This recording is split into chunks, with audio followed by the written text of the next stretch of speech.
자, 반갑습니다. 여러분들. 번화 번트톡 번개단의 특별한 토크 시간.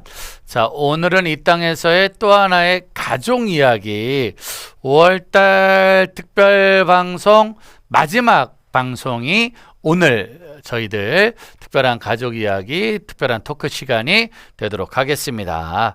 자, 이제 한번 들어오시고요. 아까 우리 이강훈 전사님 또 김하은 자매님과 함께 했던 찬양과 미션 스쿨 간증의 시간들, 이사벨 중학교 1, 2, 3, 4반, 4반 모두에게 명랑 핫도그를 다 쏘는 명랑 대첩을 이뤘습니다. 자, 한 반 다 쏘는데 54,000원이랍니다. 54,000원. 여러분들 주변에 미션 스쿨의 교목실 목사님들에게 커피, 명랑 핫도그 뭐 이런 거 한 번씩 팍팍팍 쏘시면 좋지 않을까 생각하고요.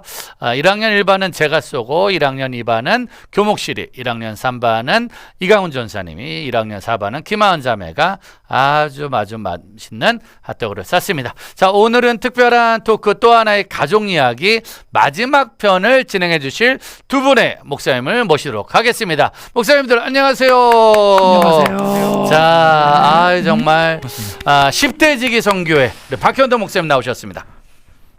네, 안녕하세요. 10대지기 선교회 박현동 목사입니다. 네, 10대 청소년 사역자회로 늘 만나다가 예. 오늘은 이제 특별히 10대지기, 그 중에서도 그 10대지기 안에 좀 더 구체적인 무슨 사역이 있는 거죠?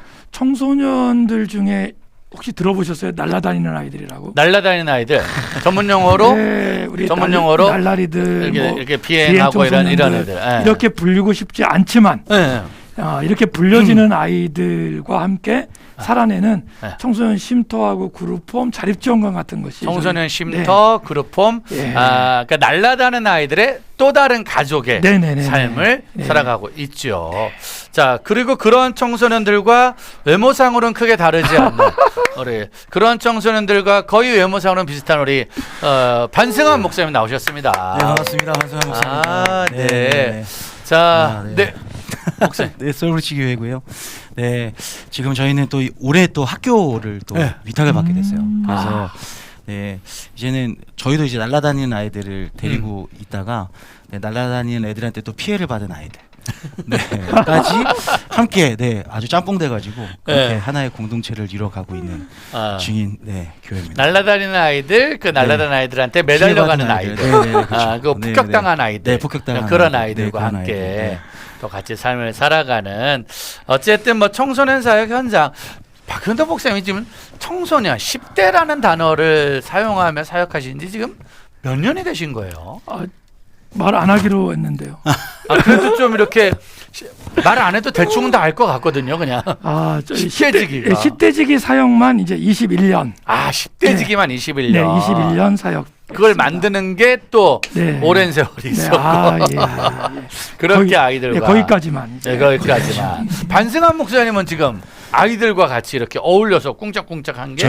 저는 두 목사님이 기억하실지 모르겠지만 제가 개척한 지 이제 8년 됐거든요. 8년 됐죠. 제가 이 자리가 되게 뜻깊은 게, 제가 개척하고 나서 처음으로 갔던 데가 그 청사역 1박 2일 그 수련회 때 우리 정릉에서 했을 때. 네, 정릉에서 했을 때 그때 가가지고 나 개척했는데 뭐 어떻게 해야 되냐 그러면서 밤새도록 이렇게 목사님들하고 이야기 나눴던 게 저희 소울브리지 시작이었어요. 그랬군요.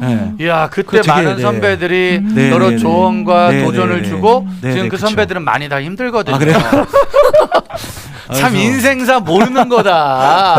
8년 전만 해도 모든 선배들이 이제 개척한 후배에게 밤새도록 조언도 해주고 기억나네요. 그때 영화도 보고 국수도 먹고 축구도 정말로. 그러나 8년 만에 인생사 다홍치마라고 많은 선배들은 지금 조금 힘들 수 있는데 8년 만에 또 자리를 잡으신 모습들이 너무 좋습니다. 저는 그래서 두 분 목사님께 참 너무 감사하죠. 그때 정말 제가 그때 안산 동산교회에서 미친 척하고 개척하고 나왔는데 진짜 뭘 해야 될지 모르겠는 거예요. 그래가지고 그때 가가지고 궁금했던 거 다 물어보고 그래서 그때 조금 해답을 찾아서 이 자리까지 오게 됐네요. 또 우리 선배님들이 했던 얘기 저는 지금도 기억합니다. 그때 1박 2일 너무 좋았는데 너무 우리 많은 선배님들이 그때 그렇게 말씀하셨어요. 다시는 하지 말자. 다시는 너무 힘들다. 밤새도록 이거. 계속 질문해가지고 주무셔야 되는데. 그러니까 목사님 기억나세요? 그 맞아요, 방송인데. 맞아요. 아니 그때 뜻하지 않게 그 이제 수도권 지역에서 청소년 사역을 하시는 분들을 좀 이렇게 연락도 하고 네. 이렇게 초대도 하고 그랬는데 의외로 많은 분이 오셨어요. 네. 진짜 한- 많았어요. 한 2, 30분 네. 정도가 오시고 네, 네, 네. 저희 청사협 회원나 20여 변에서 네. 한 4, 50명이 같이 하룻밤을 보냈거든요. 네네 맞아요. 거의 광란의 밤이었죠. 네, 광란의 밤이었죠. 정말 또, 예. 청사협이 지난 20년 동안 먹고 커피 마시고 밥 먹는 거에는 아무것도 안 하다가 어. 그날 너무 많은 일을 하는 바람에 네, 네, 잠정 휴업 그리고 네, 다시는 네. 회원 받지 않는다. 아 진짜. 아 정말 청소년 네. 사역자 한 명 세우는 일이 참 쉬운 아. 일은 아닌데 네. 그럼 어때요? 두 분은 서로의 사역들을 좀 알고 계시잖아요. 너무 반승환 알죠. 목사님이 알고 있는 박현동 목사님 네. 어떤 선배님이신가요? 저희들이 항상 하는 말은 그냥 따라갈 수 없는 목사님이시다. 그래서 굉장히 존경하고요. 네, 존경합니다. 네, 왜냐면 뭐 구체적인 적용의 내용은 아니요. 비밀에 붙이는 거로 하고 제가 이번에 더워. 그 교육청하고 공기관하고 한번 사역을 하게 됐잖아요. 근데 이제 교회에 계신 분들이 사실 뭐 어떤 뭐 기관이나 이런 거 하시는 분들에 대한 그런 노고를 잘 모르시는데 엄청난 에너지하고 엄청난 노력이 필요한 거거든요. 왜냐하면 교회라는 이름으로 또 목사님이라는 이름으로 그냥 진짜 세상에 나가서 그들하고 부딪히고 살아간다는 게 원래 해야 되는 일보다 플러스 알파가 더 있는 거예요. 뭐 태도나 뭐 어떤 그리고 더 정직하게 해야 되는 부분이나 그런 걸 보면서 와 진짜 이거를 20년 동안 하셨다는 것 자체가 정말 말도 안 된다라는 생각이 들고요. 그리고 되게 감사하죠. 왜냐하면 어쨌든 저희들이 따라갈 수 있는 길을 만들어 주셨기 때문에 저희들은 조금이나마 편하게 조금은 아니죠. 엄청 편하게 갈 수 있는 거죠. 네. 왜냐하면 앞길을 터 두셨으니까. 네. 앞에서 너무 이렇게 존경하죠. 만들어졌기 때문에 네, 그럼요. 그걸 네. 따라갈 수 있는. 네네 그럼요. 엄청 편하죠. 저희들이 너무 감사하죠. 너무 감사하죠. 네네네 너무 감사하죠. 자 이제 우리 박현동 목사님, 우리 반승환 목사님 사역을 예. 이제 많이 보고 계시잖아요. 네네네. 어떠세요? 어떻게 보고? 이번에도 저기 아이들 학교를 대안학교 네네. 형태로 이제 위탁학교죠, 정확하게 네네. 말하면 이제 그곳에 와서 공부하면 원적이 있는 학교에서 이제 그 네네. 졸업장을 딸 수 있는 위탁학교인데 하신다는 말씀을 듣는 순간 지금 이제 박 목사님 말씀 주신 것처럼 헉했죠. 이제 고생길 들어섰다. 네, 아이들을 정기적으로 만날 수 있고 아이들한테 좀 더 제도권으로 보낼 수 있다는 좋은 장점이 있는 반면에 네. 거기에 뒤따르는 이제 행정이나 또 여러 가지 이제 팀워크로 해야 될 사역들이 이제 시작된다. 라는 생각이 들었는데 그럼에도 불구하고 아이들과 함께 땀을 흘릴 수 있는 현장이 조금씩 제 표현입니다. 구조화된다는 것 자체는 굉장히 발전적이다. 그래서 이제는 길에 있는 아이들이 이제 길에서 조금 더 이제 안으로 좀 들어와서 좀 더 안정을 취해서 꿈을 꾸기 시작하는 아이들한테 꿈을 현실화시킬 수 있는 좋은 디딤돌 역할을 하실 수 있는 멋진 분, 그런 후배님 중에 한 분이 우리 박 목사님이다. 이야, 완전 극찬에 극찬에. 우리 반승환 목사님은 사실은 아주 짧게 얘기하셨었는데 우리 박현동 목사님은 진짜 역시 오늘도 저희가 5월 가정의 달 특집을 준비하게 된 게 박현동 목사님이 네. 반승환 목사님과 함께 진짜요? 이 땅의 가정 이야기를 한번 나눠야 되지 않겠냐는 네. 콕 감사합니다. 찍어 저희에게 의뢰를 하셨거든요. 감사합니다. 이건 정말 후배로서 영광이 아닐까 진짜 영광입니다. 생각을 합니다. 네. 자, 그렇다면 일단 두 분은 지금 이 땅에서 또 다른 가족을 만들어 가는 거예요. 본인들의 가족을 제외한 매주마다 매달마다 제일 많이 만나는 친구들, 어떤 친구들이에요? 제 현장부터 잠깐 네. 말씀드릴게요. 예. 아까 이제 앞에서 이게 날아다니는 아이들이라는 표현을 좀 썼는데 사실 미안하긴 하고요. 이런 거예요. 연간 가출한 아이들이 한 몇 명 정도 된다고 생각했어요, 목사님? 연간 가출. 예, 우리나라에서 통틀어 우리나라에서만 가출한 아이들이 한 몇 명 정도 될 것 같아요. 그냥 대충 생각하지 마시고 몇만 명 정도 되죠. 몇만 명 정도 하시면서 10만 명? 지금 10만 명. 네. 지금 눈이 막 떨리셨잖아요. 15만 명?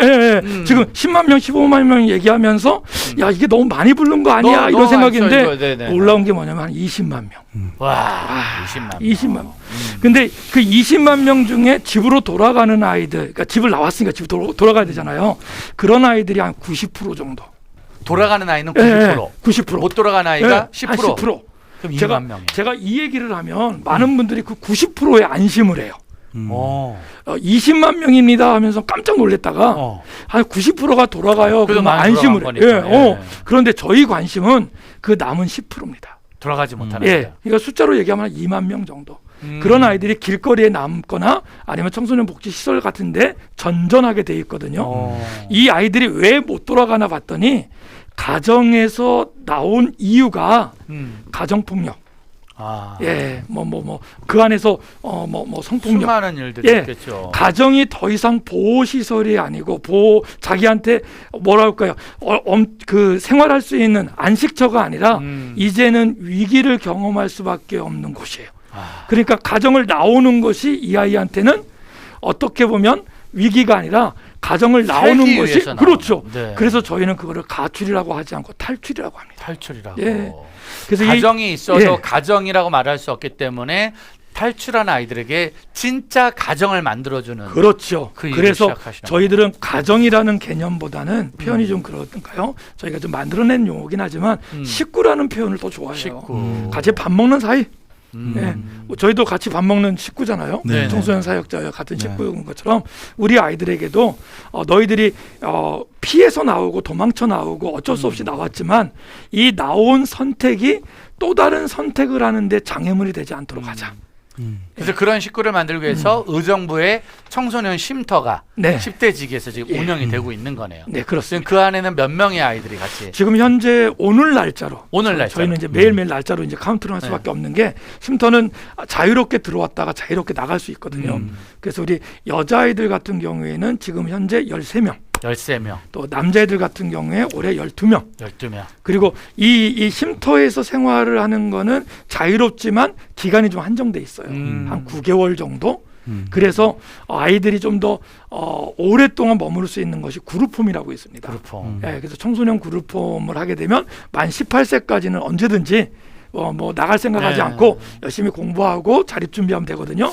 그런 데가 꿈터라고 네. 사랑의 집이라는 곳이 있는데 그 꿈터에 지금 5명. 5명. 예, 이 사랑의 집에 아이들 4명. 4명. 예, 이렇게 또 사실 생활하고 있습니다. 1년에 20만 명 예. 중에 돌아간 18만 명을 빼놓고 2만 명 중에 몇십 명이 있는 거네. 그렇죠. 그러니까 나머지 예. 19,900 이 얘기 오늘 좀 계속해서 나누도록 하고요. 그럼 반승한 목사님이 만나는 가족들은 지금 어떤 아이들을 매주마다 그 쉼터에 들어가 있지 않은 19,000 몇 명 아이들 저희한테 있고요. 저희는 그러니까 거리에서 방황하는 아이들이라고 표현하는데요. 저희는 이제 그러니까 학교 밖이라는 이야기보다 교회 밖이라는 이야기를 교회 좋아해요. 밖. 그러니까 저희들을 특징할 때 그러니까 좀 소위 말하는 사고치고 소년원을 출원하거나 이런 친구들이라고 얘기하시지만 저희들은 그러니까 교회 밖에서 겪고 있는 그러니까 하나님의 사랑을 경험하지 못해서 결핍이나 단절이나 이런 가운데 무언가 불만이 있어서 방황하고 있는 아이들 대부분의 아이들이 들어와 있다라고 보시면 되고요. 그래서 저희는 지금 예배가 서울의 서울숲 그러니까 성동구 지역에 그리고 성신여대 그리고 안산 이 지역의 아이들 대부분 저희들이 복음으로 과연 이 거리에 있는 아이들을 변화시킬 수 있을까에 대한 궁금증 때문에 그냥 거리로 갔어요. 그래서 그냥 바닥에서 그냥 복음을 전하는 것부터 시작해서 교회 데려오는 것부터 시작해서 그렇게 진행이 되고 있고요. 그래서 지금 성신예배당에는 코로나 전에 거의 100명이 넘는 아이들이 예배했고 지금도 월요일 날 정도에는 저희가 이제 한꺼번에 만날 수가 없으니까 계속 이제 따로따로 만나서 적어도 한 20-30명 정도는 만나고 있고요. 안산도 원래 사실 저희가 안산 동산교회하고 같이 이제 그 성신과 같은 예배당을 만들려고 했는데 코로나 때문에 멘토들을 모집할 수 없어서 근데 제가 가서 해준다 그래가지고 미리 만나버린 거예요, 애들을. 그래가지고 지금도 이제 한 20명 정도 코어 멤버들만 안 할 수 없으니까 이미 만나버렸기 때문에 그 아이들을 만나고 있는 중입니다. 코로나 때문에 교회 안은 모이는 게 어렵지만 네. 교회 밖의 아이들은 여전히 모여서 무언가를 하고 네, 있으니까. 그러니까 저한테 굉장히 힘드시죠, 아이들 만나기 어려우시죠라고 물어보실 때 저는 조금 의아하거든요. 왜냐하면 그러니까 코로나 때문에 멈춘 건 교회밖에 없거든요. 아이고. 맞아요. 그러니까 네, 기관도 다 돌아가고요, 음. 정부도 다 돌아가고요, 가게도 다 하고요, 음. 애들도 다 돌아다녀요. 근데 교회는 코로나 때문에 우리는 아무것도 할 수 없습니다. 라고 얘기하는 거에 저는 조금 의아했어요. 왜냐하면 교회 밖에 나가면 세상은 다 돌아가고 있고 아이들도 계속 밖으로 돌아다니고 있고, 놀라운 건 아이들이 그렇게 안 돌아다니고 어른들의 그 시선을 피할 곳이 많으니까 더 많은 저희가 곳을 지금 돌아다닙니다. 번개탄에서 지금 쉬지 않고 올해 들어서 얘기하는 네. 게 코로나 때 밖은 오히려 청소년한테 더 많은 관심과 네네. 투자와 네, 그쵸. 집중적인 훈련이 네네네. 이어지고 있고 네네네. 다만 교회들만 네. 손을 놓을 수밖에 네, 없는 네, 네, 네, 코로나 네, 네. 끝나고 무언가를 하겠다는 네네네. 그런 생각이 네. 너무 팽배하지 않을까. 맞습니다. 저는 코로나 아. 시작된 다음에 한 3배 바빠진 것 같거든요. 그렇죠. 네, 4배 더 바빠지고. 몸도 왜냐면- 3배 정도 더 좋아지신 것 같아요. 그러니까요. 근육도 정말 더 많아지셨어요, 네, 예전보다. 네, 네, 열심히 지금 다니고 있습니다. 지금 우리가 저희 선교단체도 지금 그렇거든요. 저희가 26년 차 네. 오는 선교단체인데 네. 26년 만에 이렇게 바쁜 해를 아. 살아본 건 네, 처음인 것 네, 같고 네, 네, 네. 자, 지쳐서 죽을 네. 수도 있겠다. 네, 근데 네. 지금이 그런 시기 네, 네, 우리 네. 가족들을 위해서 애를 써야 되지 않을까. 네, 네, 맞습니다. 자, 오늘 저희가 번개탄 이 땅의 또 하나의 특별한 가족 이야기에 우리 두 분의 목사님들의 정말 또 다른 식구, 또 다른 가족 이야기를 나눠보도록 하겠습니다. 1부에서는 좀 더 구체적인 또 하나의 가정 이야기를 좀 듣는 시간을 갖고요. 2부 때 서로의 질의응답과 나눔을 통해서 방송 보시는 분들이 어떻게 한국교회 다음 세대, 특별히 교회 밖 청소년들, 가정 밖 청소년들, 학교 밖 청소년들과 마음을 가져야 될지를 함께 나누는 시간을 가져보도록 하겠습니다. 그럼 반승환 목사님 첫 번째 가족 네. 소개를 좀 부탁을 좀 드리도록 하겠습니다. 네, 저의 강의 하도록 하겠습니다.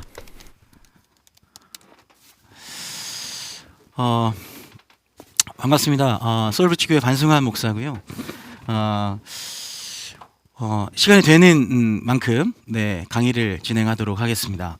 오늘날 우리가 살아가는 세상에는 전례가 없는 사건들이 발생하고 있습니다. 코로나도 그렇고요. 우리가 손 쓸 수 없는 일들이 발생하죠. 근데 그 안에 문제가 되는 건 뭐냐면 다음 세대들, 특히나 그 안에 도덕적 영적 부패가 전 영역에 있어서 증가하고 퍼지고 있다라는 것입니다. 그래서 그런 흐름 속에서 거리에서 만나는 그 다음 세대의 아이들에게 가장 영향을 미치는 부분에 관심을 가지게 되었고요. 개척하고 계속해서 그 방향으로 하나님의 부르심 앞에 순종하며 나아가고 있습니다. 우리 아이들에게 가장 큰 영향을 미쳤던 것, 시간을 지나면서 다양한 원인들이 있지만 아무리 봐도 가장 큰 영향을 미치는 것은 전통적인 가족 단위와 결혼에 대한 개념이 급격하게 변화되고 있다는 것에 문제가 있다라는 것들을 발견했습니다. 그러니까 이 문제로부터 시작되는 거죠. 개인과 가정에는 정신건강 문제가 대두되어 우리 아이들에게 영향을 미치고 있고요. 올바른 성에 대한 가치 기준까지도 그에 따른 영향으로 많이 왜곡되어 버렸습니다. 그래서 가정이 무너지니까 올바른 성에 대해서 배우고 기준을 세울 수 있는 시기를 놓쳤다는 거예요. 제가 강의를 할 때마다 하나님의 말씀으로 자꾸 돌아가려고 하는 의도적인 노력을 하는데요. 하나님께서 저희에게 주셨던 이 땅을 살아가는 율법 중에 첫 번째가 내 부모를 공경하라입니다. 살인하지 말라가 뒤에 나와요. 그러니까 하나님과 우리와의 관계의 대신 개념 이후에 가장 첫 번째로 나오는 게 부모를 공경하라라는 이야기입니다. 그 이야기가 뭐냐면 우리가 살아가는 세상 지혜 그리고 하나님을 만날 수 있는 그런 통로를 가정을 통해서 배울 수 있게 됐다라는 거예요. 제가 아까도 말씀드렸듯이 많은 문제들이 있다고 하는 이유가 뭐냐면 가정에서 다음 세대 시기에 배워야 되는 사랑을 나누는 방법, 그리고 세상을 살아가는 방법, 그리고 어른을 공경하는 방법, 뭐 이런 모든 부분들을 배울 수 없는 가정이 파괴되었기 때문에요. 그래서 하나님이 제일 먼저 우리에게 주셨던 것이 가정을 지키라, 내 부모를 공경하라가 첫 번째 계명인 것 같습니다. 그래서 그게 해결돼야 되는 거죠. 그게 해결되면 그 다음에 살인하지 말라. 이 살인하지 말라가 우리가 굉장히 동떨어진 것처럼 느껴지지만 이 살인하지 말라라는 개념을 볼 때 우리가 봐야 되는 아주 중요한 부분이 있는데 그건 뭐냐면 그 살인에 대한 동기를 이야기하시는 거예요. 살인의 동기가 뭐냐면 분노인 거예요. 다음 세대 아이들이 이 거리로 나오는 이유가 뭐냐면 이 결핍, 내가 받아야 되는 내 존재로서의 인정받지 못하는 것에 대한 분노, 세상에서 받는 차별에 대한 분노, 불공평에 대한 분노, 공정하지 않은 세상에 대한 분노 때문인 거예요. 이 분노를 해결하는 것이 어디서부터 시작되면 이 가정 안에서의 올바른 관계 속에서 시작된다라는 거예요. 저는 그 가정이 더 크게는 교회 공동체라고 이야기할 수 있다고 생각합니다. 그래서 오늘 사는 아이들의 대부분이 이런 여러 가지 영향으로 정신적 내면의 다양한 문제들을 안고 살아가는 것을 보게 돼요. 그 중에 세 가지를 대표로 들면 첫 번째가 반항입니다. 두 번째가 무기력함이에요. 무기력함에 의한 10대들의 자살률이 높아진다. 그리고 마지막 세 번째가 정신질환의 증가를 이야기할 수 있어요. 그 정신장애 질환 안에는 불안장애, 우울증, 불안정 그리고 중독의 문제가 자리 잡고 있습니다. 여러분 우리가 이 위드 코로나 시대를 지나고 다음 세대들이 교회 현장으로 돌아오는 것에 대해서 낙관하면 안 됩니다. 다 돌아오가 그렇지 않습니다. 그런데 그 돌아오지 않는 아이들을 다시 이 교회 안으로 데리고 오려고 한다면 이 세 가지 문제에 대한 대안들을 교회가 제시해야 다시 교회 안에 다음 세대의 부흥이 회복되는 줄로 믿습니다. 첫 번째로 반항에 대해서 살펴보면 여러분 이 반항은 우리 아이들의 문화 가운데 아주 큰 자리를 가지고 있습니다. 문화적 상대주의라고 하는 사고를 지배하는 이 현대 다음 세대의 문화에서 진리라는 건 곧 알 수 없는 것이 되어 버렸어요. 그러니까 진리는 어딘가 존재는 하겠지만 사람들은 더 이상 그 진리만을 유일한 진리로 혹은 가장 좋은 진리로 여기지 않는다는 거예요. 다시 말하면 쉽게 말하면 우리가 전하는 하나님만이 유일한 구원자라고 아이들은 생각하지 않는다는 거예요. 하나님이 아닌 것으로 충분히 살만한 거예요. 그들 나름대로의 삶의 진리를 세우고 그 가치관대로 살아가는 것이 일반적인 아이들의 생각입니다. 근데 코로나 시대를 지나면서 이제 우리는 이 문화 상대주의를 넘어서 더 나아간 사회를 맞닥뜨리게 됐어요. 그게 뭐냐면 상대주의를 넘어서 표현적 개인주의라고 알려진 것. 새로운 문화의 지배 아래서 지금 살아가고 있습니다. 이게 굉장히 큰 문제가 뭐냐면 제가 아이들을 만나면서 상대주의는요. 이 진리의 고정불변한 성격을 주장하면 하나님만이 우리에게 구원자 되실 수 있어. 이거를 교만 혹은 아집으로 생각하는 것에 그치지만 이 표현적 개인주의는 뭐냐면 그러한 주장이 나를 억압한다고 생각하는 거예요. 그럼 저항하는 거예요. 많은 젊은 세대들이 부모에게 저항합니다. 교회 목회자에게 저항해요. 선생님한테도 저항해요. 왜냐하면 선생님이 말하는 것이 아무리 이 시대 가운데 수많은 세월을 지나서 그것이 하나의 보편적인 일반적인 상식으로 자리할지라도 그거 내가 생각하는 진리가 아니라고 생각한다는 거예요. 저항하는 거예요. 나는 그렇게 생각하지 않아요. 나도 인정해 주세요. 여러분 그렇게 생각하는 아이들에게 복음을 전하는 거 정말 어렵습니다. 보편적인 예를 들면 이런 거요. 다음 세대 복음화율이 3%가 안 됩니다. 그런데 어른 세대들, 기존의 세대들은 한 15%, 20% 되는 거. 이게 무엇을 얘기하냐면 부모의 신앙이 아이들에게 제대로 전수되지 않는다는 것을 반증하고 있어요. 아이들에게 하나님만이 유일한 구원자셔, 너의 영적 아버지셔라고 얘기해도 아이들은 그것을 인정하지 않는다는 거예요. 예전에는 부모가 얘기하면 교회 가서 앉아 있었어요. 앉아라도 있었어요. 근데 지금은 저항해요. 교회 오지 못한다는 거예요. 만약 기독교가 그들에게 이해 대상이 되지 않으면 그들은 기독교를 향해서도 저항할 수 있어요. 지금 저항하고 있잖아요. 지금도 동성애 문제와 공의의 문제들을 제기하면서 세상은 우리를 관찰하고 있고 이미 저항해야 할 대상으로 보고 있는 시각으로 존재하는 것이 사실입니다. 여러분 이제는 힘과 자유는 부여받은 것이 아니라 스스로 저항해서 발견하는 가치가 되어버렸기 때문에 이 세대들에게 이 하나님의 사랑을 전할 수 있는 유일한 방법은 가정의 회복에 있다는 거예요. 왜냐하면 부모의 사랑을 통해서 하나님의 사랑을 직간접적으로 아주 자그마한 경험을 할 수 있다는 거예요. 그 경험이 계속해서 우리 가정 가운데 일어나게 되길 예수님으로 축원합니다. 그래서 이제 다음 세대들에겐 왜 무엇 때문에가 아니라 그저 앞선 세대의 전통 규범에 대해서 저항하고 바꾸는 것이 힙한 것이고 앞서간다는 인식이 저변에 깔려 있다라는 거예요.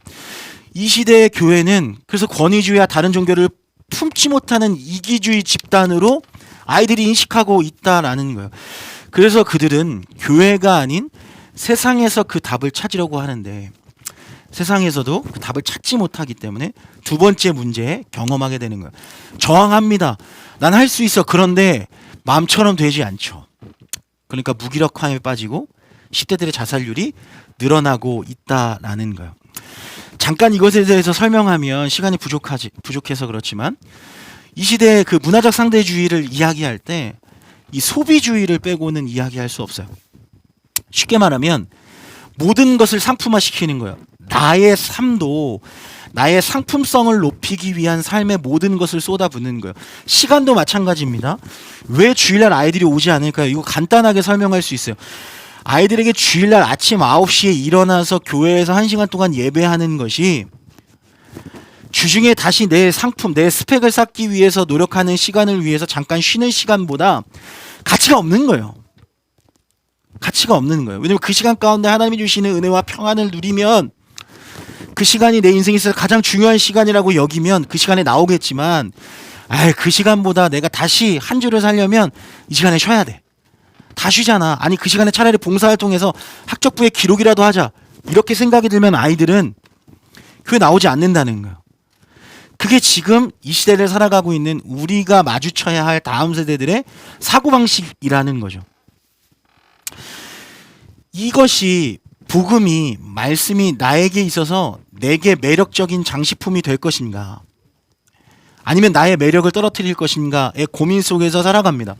우리 아이들이 복음을 들고 이 세상을 살아가는 것을 매력 있게 생각할까요? 아니면 거추장스럽고 불편하다고 생각할까요? 여러분 이 문제에 대해서 먼저 선배된 우리가 고민해봐야 될 필요가 있습니다. 그러면 이 아이들을 다시 교회로 데리고 오려면 이 복음이 우리의 삶에 있어서 구원의 영역에서 유일한 소망인 것은 당연한 거고 이 세상을 살아가면서 이 복음을 들고 살아가는 것이 아주 매력적이고 아주 내 삶에 영향력을 끼칠 수 있는 것들을 어른 세대들이 보여줘야 되는 거예요. 부모 세대들이 보여줘야 되는 거예요. 그게 선행되었지 않기 때문에 아이들이 이건 나에게 필요 없는 거야. 불편해. 우리 엄마는 교회하고 세상에서의 삶이 차이가 너무 커. 이런 생각들을 갖게 되는 거죠. 문제는 그 치열한 경쟁 속에서 우리 아이들의 삶을 여러분 중고등학생 아이들에게 교실을 어떻게 기억하냐고 교육부에서 한번 조사를 해본 적이 있어요. 90% 넘는 아이들이 그 교실을 전쟁터라고 표현했습니다. 아이들이 살아가는 자신들의 가장 오랜 시간 머무는 그 교실을 전쟁터라고 표현했다고요. 그러니까 정말 치열한 경쟁 속에서 살아가는 그 아이들의 시간 속에서 결과에 따라서 그러니까 내가 노력한 것, 내가 정말 발버둥 치면서 남들보다 더 노력한 것이 중요한 게 아니라 결과에 따라 계급이 나뉘고 삶의 수준이 달라짐에 따라서 자신들이 평가받는 그런데 그것에 대해서는 그 어느 누구도 책임지지 않는 이 문제 가운데 교회는 대안을 제시해줘야 한다. 저는 그렇게 생각하고요. 세 번째는 무기력함에 빠지니까 정신질환의 증가가 있는 거예요. 불안장애, 우울증, 불안정 그리고 경계성 지능 장애까지. 이 모든 것을 해결하고자 빠지는 것이 중독의 문제입니다. 나의 생각들, 나의 감정들, 나의 소망들, 나의 계획들 위해 살아가던 사람들이 내 계획대로 되지 않아요. 근데 하나님의 위로하심도 경험해 본 적이 없어요. 그럼 그들이 두려움, 낙심, 잘못된 소원들, 자기 연민, 모든 종류의 세상의 일들 속에서 압도당하는 때가 있어요. 그냥 존재 자체만으로도, 세상에 나가는 것만으로도 압도당하는 때가 있다는 거. 이것은 반드시 우리 아이들의 삶에 영향을 미칩니다. 이거 해결하고 가야 되는데, 많은 이들이, 그런데 많은 교회들이 이 문제에 관심을 갖지 않고 이 문제를 다루려지 하지 않고 쉬쉬하고 참고 견디고 지내려고 해요. 어제도 한 부모가 전화가 오셨어요. 제가 3번이나 이 아이를 찾아줬고 3번이나 이 부모들에게 요청을 했어요. 아이도 요청을 했어요. 부모님이 이 자리에 나오면 내가 이 소울부질에서 자신의 삶을 변화시키고 싶다. 근데 부모가 인정을 하지 않는 거예요. 내 딸은 그렇지 않습니다. 내 딸은 여기 같이 있게 하지 않고 싶습니다. 제가 얘기했죠. 이거 가만히 둔다고 해서 해결되는 게 아니다. 여러분, 정신적인 문제는 가만히 있다고 해서 해결되지 않습니다.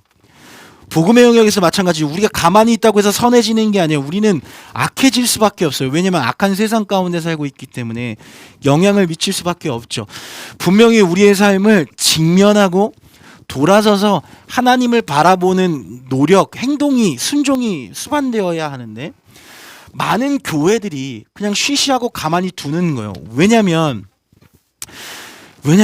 불편하니까. 사역자도 불편하니까. 아까도 이명 목사님이 저에게 질문하셨어요.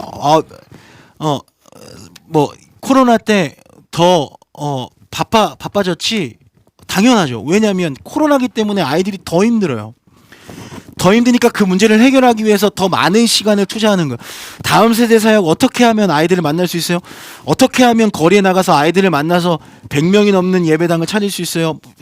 뭐 세상적으로 그렇게 물어본다면 저는 한마디로 얘기할 수 있어요. 시간이 답입니다. 가정을 어떻게 회복시킬 수 있어요? 왜? 여러분, 일하는 시간을 줄이시고 아이들과 있는 시간을 늘리세요. 시간이 답입니다. 9시부터 6시까지 교회에 있는 시간 동안에 여러분 해결될 수 없어요.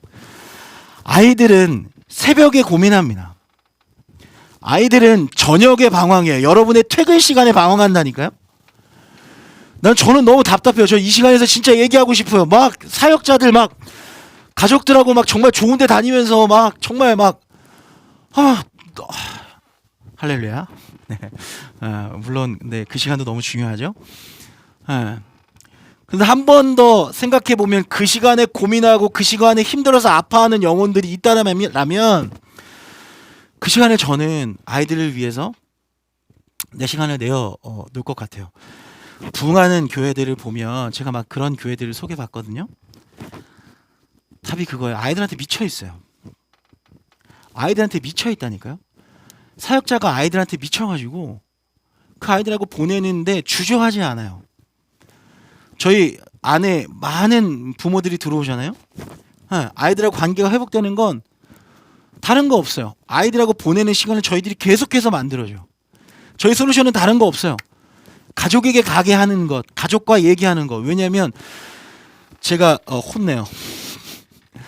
제가 계속 기준을 세워서 그 기준에 맞지 않으면 제가 혼내요. 여러분, 제가 기준을 세우면 아이들은 어디로 가는 줄 아세요? 저한테서 벗어나고 싶어서 부모에게 찾아가요. 할렐루야. 그러면 해결되더라고요. 네. 하나님과의 관계를 해결하려면 어떻게 해야 됩니까? 저처럼 이무현 목사님한테 잡혀서 7년 내내 기도원 올라가서 기도하면 해결돼요. 네. 시간을 투자하면 해결됩니다. 막 올라갈 때 막 불평불만했어요. 왜 부르냐, 바빠 죽겠는데. 근데 여러분, 억지로 그 시간에 그 자리에 있는 것이 은혜인 줄 믿습니다. 네. 많은 부모 세대들도 정신질환으로 고통받고 있어요. 그리고 그 고통은 그대로 다음 세대들에게 전가됩니다. 그 안에 불안함을 해소하기 위해서, 그 불안함을 채우기 위해서 많은 사람들이 무언가에 미치고 중독되어 살아가는 경향이 있어요. 그래서 지금 청소년들은 중독의 세대에 살아간다 말할 정도로 게임 중독, 성 중독, 도박 중독, 공부 중독, 마약 중독에 빠져 살아가요. 여러분들이 생각하는 것보다 우리 아이들은 훨씬 더 거친 세상 가운데 살아가고 있습니다. 마약은 이제 학교 안에서 더 이상 청정 영역이 아니에요. 학교가 청정 영역이 아닙니다. 얼마 전에 뉴스 보셨죠? 아이들은 청소년 보호법 안에 보도 금지 조항이 있어요. 우리가 아는 것, 아이들이 범죄를 저지르는 것, 우리가 아는 것은 진짜 아주 빙산의 일각일 뿐입니다. 이번에 10대 아이들이 모텔에 모여서 향정신성 의약 여러분 그거 맡고 있는 거 보셨죠? 그 정도 수준이 아니라니까요. 지금 우리가 생각할 수 없을 정도로 강남권이든 여러분 마약이 지금 우리 아이들에게 너무 그냥 손만 대면 닿을 곳에 있어요. 왜 그럴까요? 불안하니까. 아주 잠깐의 시간 그 아주 자극적인 그 쾌락의 시간 아주 잠깐이라도 그 힘든 시간을 벗어나고 싶은 그 아이들의 마음을 여러분들이 조금 캐치하시고 우리 교회가 그리고 우리 부모가 그 아이들에게 부모이기 전에 어른이 될 수 있는 그런 우리가 될 수 있게 되길 소망합니다. 그리스도를 모르는 매일 스치 많은 사람들은 더욱 강팍해지고 있고 더욱 냉소적으로 되어가고 연약해지고 회개하거나 믿을 힘도 없이 살아가고 있습니다. 마무리하기를 원하는데요. 개척하고 거리 나와 세상을 바라보면서 주변이 어떤 일들이 일어나는지를 볼 수 있게 되었어요.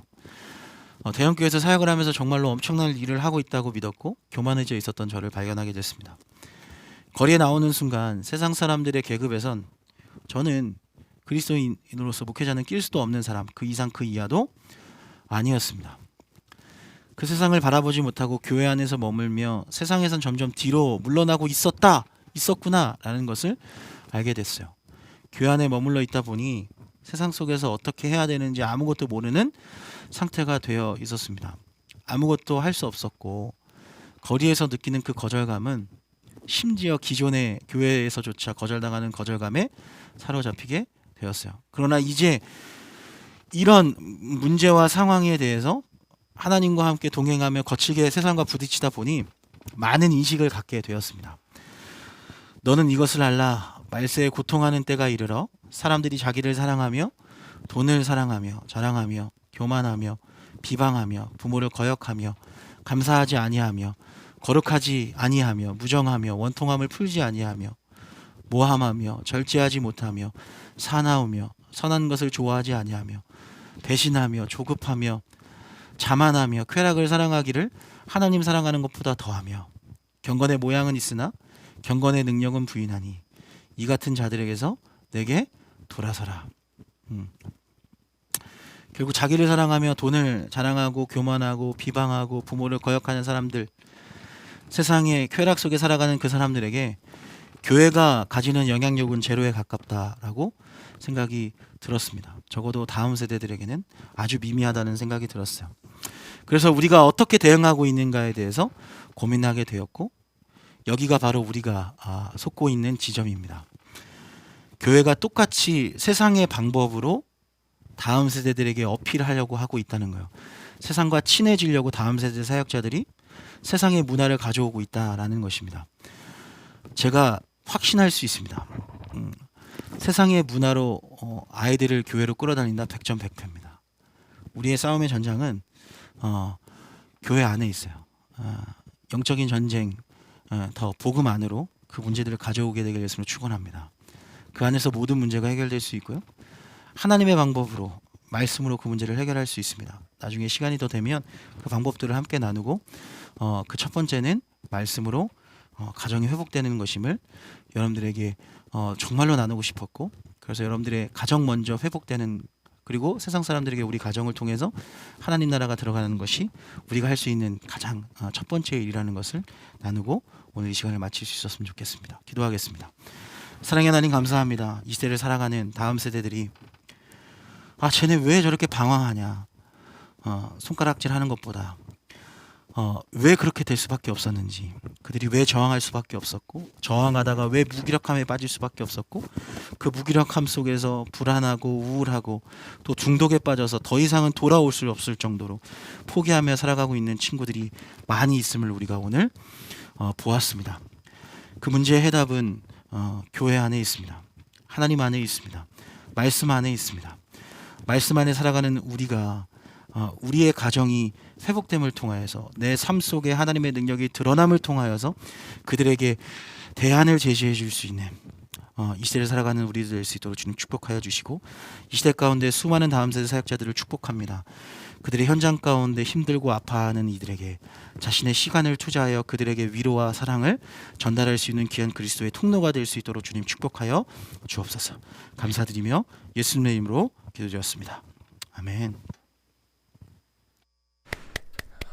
네, 우리 반승환 목사님, 네, 귀한 그 강의 함께 들었습니다. 또 다른 가족이라고 하는 이야기를 하는 현실이 조금 속상하기는 해요. 왜냐하면 뭐가 정상인지 모르겠지만 정상적인 가족 안에서 이 땅에 있는 모든 청소년들이 행복하게 살았으면 좋겠다라고 생각을 합니다. 근데 그럼에도 불구하고 사람이 갖고 있는 이 죄성이 그냥 머물러 있는 게 아니라 성장 과정 속에서도 늘 이렇게 돌출변이처럼 나타나고 있으니까 그 안에서 어쩔 수 없이 부부싸움도 하고 그 안에서 또 어쩔 수 없이 이혼도 하고 그 안에서 또 어쩔 수 없이 또 다른 선택을 하게 되면서 그 안에는 자녀들이 상처를 입고 상처 입은 자녀들이 또 다른 모습들을 만들어내는 것들은 우리가 어떻게 해야 될까? 이게 교회 밖에서 일어나는 거고 어떨 때는 가정 밖에서 일어나는 것처럼 보이지만 이게 또 우리의 삶의 모습들이 아닌가라는 생각을 해봅니다. 또 다른 가족이라는 설명을 좀 간단하게 좀 드리고 제 사역을 잠깐 소개해 올릴 텐데요. 여러분 이런 생각 해보셨어요? 여러분 태어나서 아동기 때 태어나서 어린 시절이죠. 누구 사랑을 받아야 될까요? 누구 사랑? 좀 대답 좀 해봐요. 예, 누구 사랑을 받아야 돼요? 맞아요. 어떤 분이 엄마라고 하시는 분이 많이 계시네요.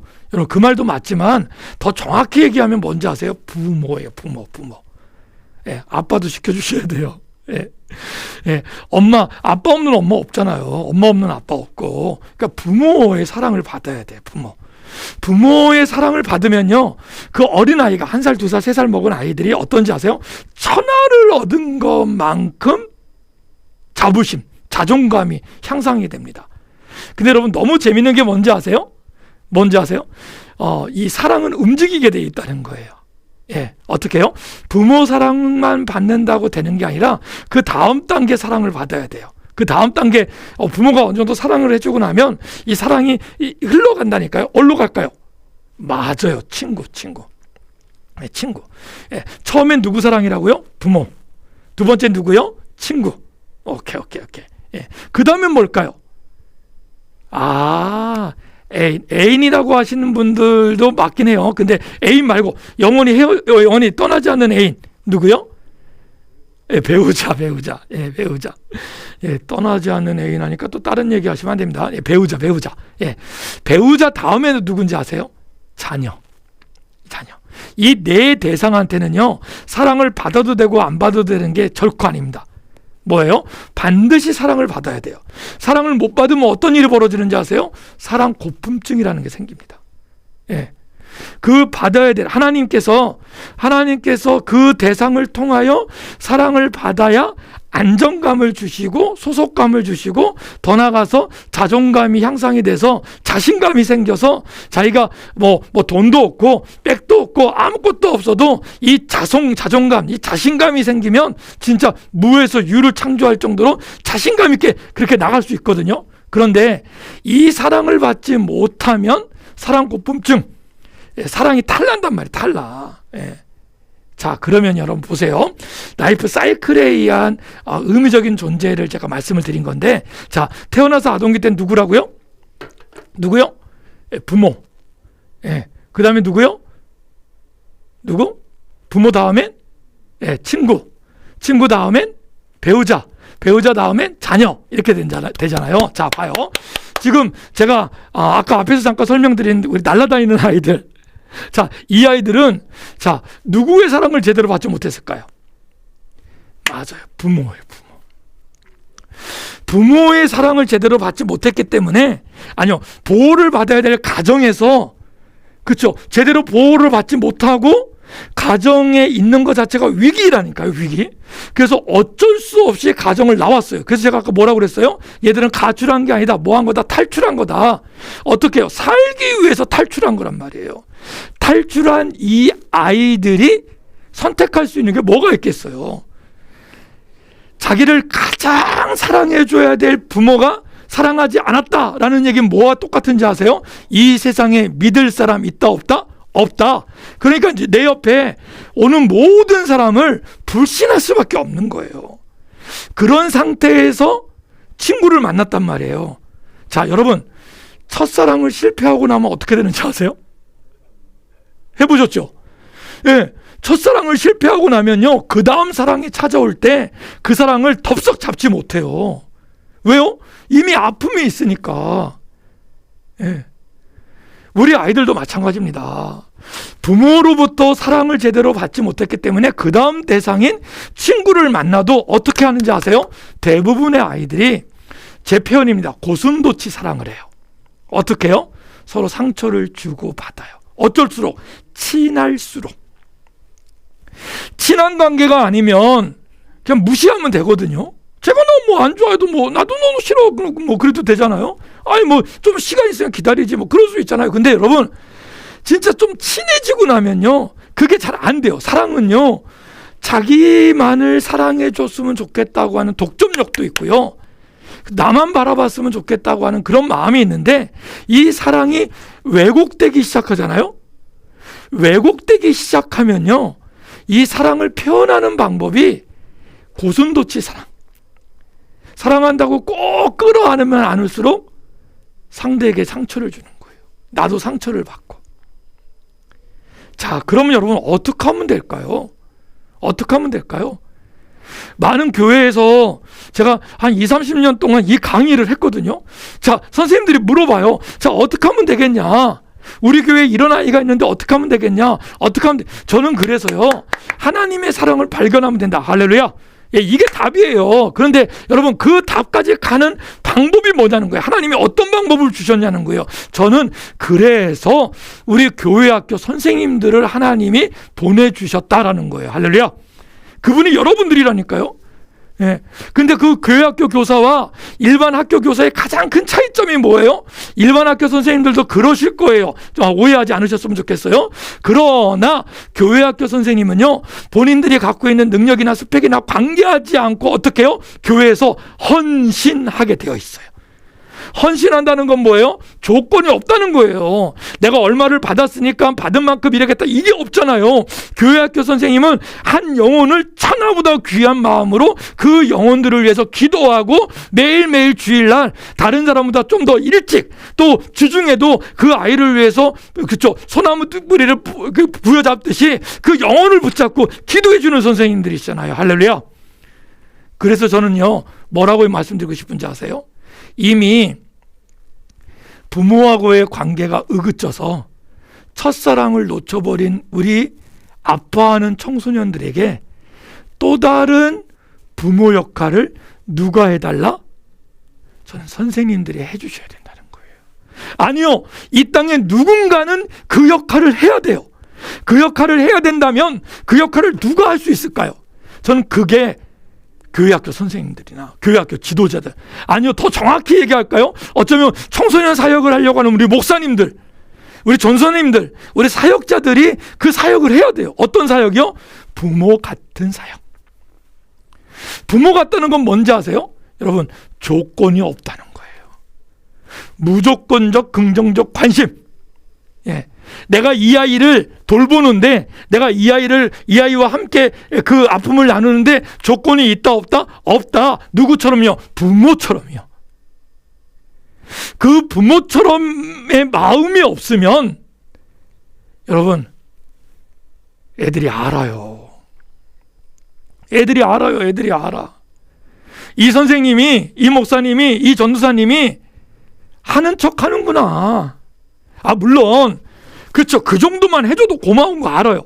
그렇지만 진짜 한 영혼이 바뀌기 위해서, 변화되기 위해서 어느 정도 해야 되냐고 만약에 저한테 물으신다면 안 묻겠지만, 만약에 저한테 묻는다면 제가 이 세상에서 발견한 유일한 법칙은 뭐다? 부모 외에는 없더라는 거예요. 그런데 이미 부모로부터 상처를 받고 나온 아이들이라면 그 아이들을 다시 그 상처를 꿰매주고 보쌈아주고 함께 가려고 한다면 어떤 마음이 있어야 된다? 부모 같은 마음. 압니다. 여러분, 우리 선생님들 중에, 우리 지도자들 중에 자녀들을 키워보셔서 제가 부모 같다고 말씀을 드리는 순간 입이 콱 막히고 숨이 막히고 뭐 그러시는 거 알아요. 왜요? 내 자식도 내 마음대로 못하는 시대인데, 그렇잖아요. 우리 집에 있는 하나 둘 있는 자녀도 어떨 때는 그죠, 사춘기다 뭐다라고 해서 어느 순간 내가 읽으라고 성경을 아무리 갖다 줘도, 내가 교회를 가자고 해도, 내가 뭐라고 얘기해도, 특히 요즘 같은 코로나 시대에 더 애들 마음대로 움직인다는 거 알아요. 그런데 내가 교회 학교 아이들까지, 아니요, 교회 학교 아이들 중에서 상처받은 아이들, 다른 반 선생님들이 받지 않겠다고 했던 그 아이들을 굳이 찾아가서 내가 우리 반의 아이로 내가 내 제자로 그 아이를 하겠습니다라고 선뜻 나설 수 없다는 거 알아요.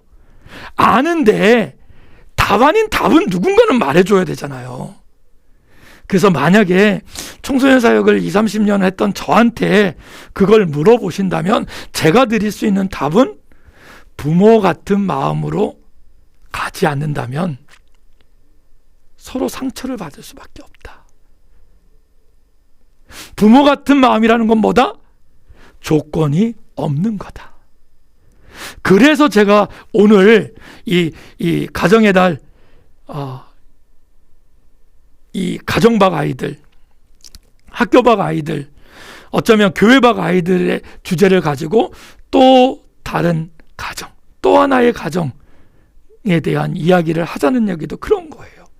그런 의미에서 누군가 그 한 아이를 부모 같은 마음으로 그 아이를 만나고 기도하고 양육한다면 그 아이에게는 또 다른 가족 형태가 만들어지는 겁니다. 여러분, 저 좀 봐보세요. 예. 대부분 유튜브로 보시고 계시겠지만 저 좀 봐보세요. 자, 그리고 손을 한번 좀 이렇게 좀 들어보세요.